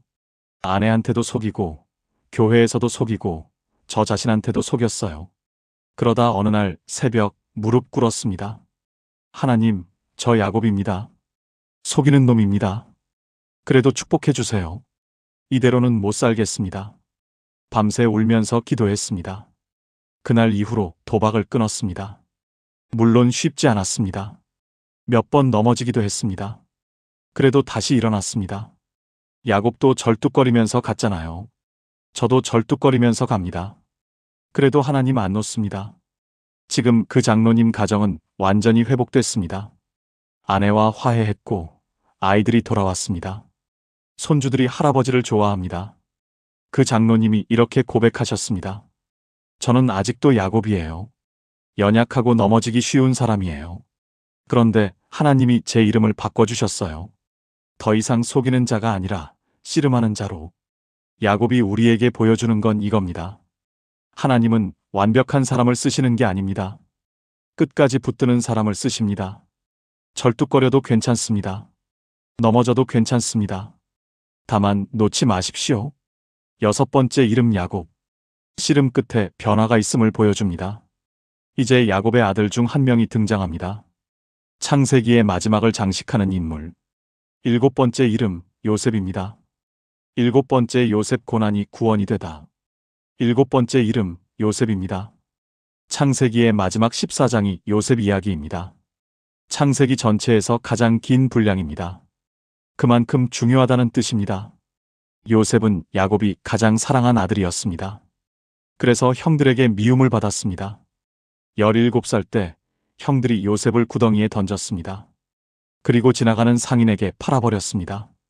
친형들에게 팔려간 겁니다. 요셉은 이집트에서 노예가 됐습니다. 그래도 열심히 살았습니다. 주인 보디발의 집에서 인정받아 총관리가 됐습니다. 그런데 또 시련이 왔습니다. 보디발의 아내가 요셉을 유혹했습니다. 요셉이 거절했더니 그녀가 거짓 고발을 했습니다. 요셉은 감옥에 갇혔습니다. 17살에 팔려가서 30살에 감옥에서 나올 때까지 13년을 노예와 죄수로 살았습니다. 아무 잘못도 없이. 혹시 여러분 중에 그런 분 계십니까? 나는 잘못한 게 없는데 왜 이런 일을 당하지? 열심히 사는데 왜 나만 힘들지? 하나님, 저 여기 있는 거 아세요? 요셉도 그랬을 겁니다. 그런데 요셉은 감옥에서도 하나님을 떠나지 않았습니다. 창세기 39장 21절입니다. 여호와께서 요셉과 함께 하시고 그에게 인자를 더하사 감옥에서도 여호와께서 함께 하셨습니다. 요셉이 떠나지 않으니까 하나님도 떠나지 않으셨습니다. 그러던 어느 날 기회가 왔습니다. 바로 이집트 왕가 꿈을 꿨는데 아무도 해석하지 못했습니다. 요셉이 불려갔습니다. 요셉이 꿈을 해석했습니다. 7년 풍년 후에 7년 흉년이 온다고. 바로가 요셉을 총리로 세웠습니다. 노예에서 죄수가 됐다가 하루아침에 총리가 됐습니다. 30살 때였습니다. 그리고 흉년이 왔을 때 요셉의 형들이 이집트의 양식을 구하러 왔습니다. 20년 전에 요셉을 구덩이에 던진 바로 그 형들은 요셉을 못 알아봤습니다. 노예로 팔았던 동생이 이집트 총리가 됐을 거라고 상상도 못했으니까요. 요셉이 정체를 밝혔을 때 형들은 두려워 떨었습니다. 이제 우리 죽었다. 그때 복수하겠지. 20년 동안 품었을 원한, 권력을 쥔 지금 마음대로 복수할 수 있습니다. 그런데 요셉이 뭐라고 했습니까? 창세기 50장 20절입니다. 당신들은 나를 해하려 하였으나 하나님은 그것을 선으로 바꾸사 오늘과 같이 많은 백성의 생명을 구원하게 하시려 하셨나니 당신들은 악을 계획했으나 하나님은 선으로 바꾸셨습니다. 이 한 문장에 창세기의 결론이 담겨 있습니다. 인간은 악을 행합니다. 아담이 타락하고 가인이 죽이고 바벨에서 교만하고 형들이 요셉을 팔고, 그런데 하나님은 그 악조차 선으로 바꾸십니다. 요셉이 팔려간 것이 결국 온 가족을 살리는 길이 됐습니다. 광주광역시에 사시는 집사님이 계십니다. 50대 초반이신데 20대에 부모님을 모두 잃으셨습니다. 아버지가 먼저 암으로 돌아가시고 6개월 후에 어머니도 따라가셨습니다. 22살에 혼자가 됐습니다. 하나님이 너무 원망스러웠어요. 왜 저한테만 이러세요? 다른 친구들은 부모님이랑 여행도 가는데 저는 명절마다 혼자였어요. 그 집사님이 30년 동안 마음에 담아둔 질문이 있었습니다. 왜 하필 나였을까? 그러다 요셉 이야기를 묵상하셨습니다. 요셉은 13년을 고통받았는데 그게 다 계획 안에 있었구나. 그러면 나의 30년도 혹시? 결론부터 말씀드리면 그 집사님은 지금 호스피스 자원봉사를 하고 계십니다. 암 환자들과 유가족을 돌봅니다. 부모님을 잃어본 사람이라 그 아픔을 알아요. 제가 겪었던 그 어둠이 지금 다른 사람을 안을 수 있는 품이 됐어요. 그 집사님이 이렇게 고백하셨습니다. 왜 하필 나였냐고 30년을 물었어요. 이제는 알아요. 하나님이 제 상처를 낭비하지 않으셨어요. 제 아픔이 다른 사람의 치유가 되게 하셨어요. 요셉이 우리에게 보여주는 건 이겁니다. 지금 겪는 고난이 끝이 아닙니다. 이해 안 되는 그 시간이 의미 없는 게 아닙니다. 하나님은 악을 선으로 바꾸시는 분입니다. 우리가 이해 못해도 하나님은 계획하고 계십니다. 7번째 이름 요셉. 창세기의 마지막 이름입니다. 여기서 창세기가 끝나고 출애굽기가 시작됩니다. 요셉이 이집트에서 가족을 살렸고 그 가족이 민족이 되었고 그 민족에게서 예수님이 오셨습니다. 아담에서 요셉까지, 타락에서 구원까지 이 8명의 이름이 창세기의 뼈대입니다. 통합 기도문. 지금까지 8명의 이름을 함께 따라왔습니다. 아담, 아벨, 노아, 바벨, 아브라함, 이삭, 야곱, 요셉. 이 이름들 속에서 하나님의 마음을 보셨습니까? 떠난 자녀를 포기하지 않으시는 아버지, 참된 예배를 기뻐하시는 하나님, 순종하는 자를 심판 속에서도 건지시는 분, 잘못된 길을 가는 자녀를 멈춰 세우시는 분, 믿음 하나로 부르시고 약속을 지키시는 분, 씨름하는 자의 이름을 바꿔주시는 분, 악을 선으로 바꾸시는 분. 이 모든 이야기가 결국 여러분을 향해 오고 있었습니다. 함께 기도하시겠습니까? 하나님 아버지, 오늘 창세기의 8명의 이름을 통해 주님의 마음을 보았습니다. 감사합니다. 아담처럼 주님을 떠났던 저를 포기하지 않으시고 오늘도 옷을 지어 입히시는 아버지의 사랑을 감사합니다. 아벨처럼 첫 번째 것을, 가장 귀한 것을 드리는 예배자가 되게 하소서. 형식이 아니라 진심으로, 의무가 아니라 사랑으로 주님께 나아가게 하소서. 노아처럼 말이 안 되는 것 같아도 순종하는 믿음을 주소서. 100년이 걸려도 포기하지 않는 그 믿음을 제게도 허락하소서. 바벨탑처럼 주님 없이 쌓아 올린 것들이 있다면 무너뜨려 주소서. 주님보다 앞서 나가려는 제 교만을 꺾어 주소서. 아브라함처럼 어디로 가는지 몰라도 주님을 따르는 믿음을 주소서. 이해 못해도 하나님이 준비하시리라 고백하는 믿음을 주소서. 야곱처럼 연약하고 넘어지기 쉬운 저이지만 끝까지 주님을 붙드는 자가 되게 하소서. 절뚝거려도 괜찮으니 놓지 않게 하소서. 그리고 요셉처럼 고백하게 하소서. 당신들은 악을 계획했으나 하나님은 선으로 바꾸셨습니다. 제 인생의 모든 아픔과 상처와 고난이 헛되지 않았음을 믿습니다. 주님은 악을 선으로 바꾸시는 분이심을 믿습니다. 아담부터 요셉까지 이어진 그 여정이 결국 저를 향해 오셨음을 믿습니다. 4000년을 달려 저를 찾아오신 하나님 감사합니다. 이제 저도 그 여정의 일부가 되어 살겠습니다. 예수 그리스도의 이름으로 기도합니다. 아멘. 마무리. 오늘 창세기를 여는 8개의 열쇠를 함께 보았습니다. 아담, 아벨, 노아, 바벨, 아브라함, 이삭, 야곱, 요셉. 이 8명의 이름만 기억하시면 창세기 50장이 한눈에 들어옵니다. 그런데 오늘 제가 진짜 전하고 싶었던 건 이겁니다. 창세기는 단순한 역사책이 아닙니다. 하나님이 한 사람을 찾아오시는 여정의 기록입니다. 아담에게서 시작된 그 여정이 아벨을 지나고 노아를 지나고 아브라함을 지나고 요셉에게까지 이어졌습니다. 그리고 그 여정은 거기서 끝나지 않았습니다. 출애굽기로, 사사기로, 열왕기로, 선지서로, 그리고 마침내 예수 그리스도에게까지 이어졌습니다. 그 긴 여정의 끝에 누가 있습니까? 바로 여러분입니다. 하나님은 4000년을 달려 여러분을 찾아오셨습니다. 아담이 떠났을 때부터 시작된 그 여정이 오늘 여러분에게까지 도착한 겁니다. 혹시 오늘 이 말씀을 들으시면서 눈시울이 뜨거워지신 분 계십니까? 하나님이 나를 찾아오셨구나. 이 긴 이야기가 결국 나를 위한 거였구나. 그 감동이 느껴지신다면 그게 하나님이 여러분에게 말씀하시는 겁니다. 내가 너를 찾아왔다. 내가 너를 포기한 적 없다. 내가 너를 사랑한다. 이 말씀이 마음에 닿으셨다면 댓글에 아멘으로 고백해 주세요. 그리고 오늘 8명 중에 가장 마음에 남는 이름이 있다면 그 이름도 함께 남겨주세요. 아담이요, 노아요, 요셉이요. 여러분의 그 고백이 누군가에게 큰 은혜가 될 것입니다. 그리고 이 영상이 도움이 되셨다면 지금 이 말씀이 필요한 분들에게 공유해 주세요. 여러분의 작은 나눔 하나가 누군가에게는 생명의 말씀이 될 수 있습니다. 오늘 이 말씀을 끝까지 들어주신 여러분, 하나님이 여러분의 남은 하루를 지켜주시길 축복합니다. 더 이상 건너뛰는 페이지 없이 성경 전체가 살아 움직이는 은혜가 있기를 축복합니다.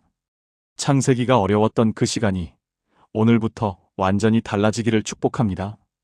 하나님이 4000년을 달려 여러분을 찾아오셨습니다. 그 사랑 안에서 오늘도 평안하시길 바랍니다. 감사합니다.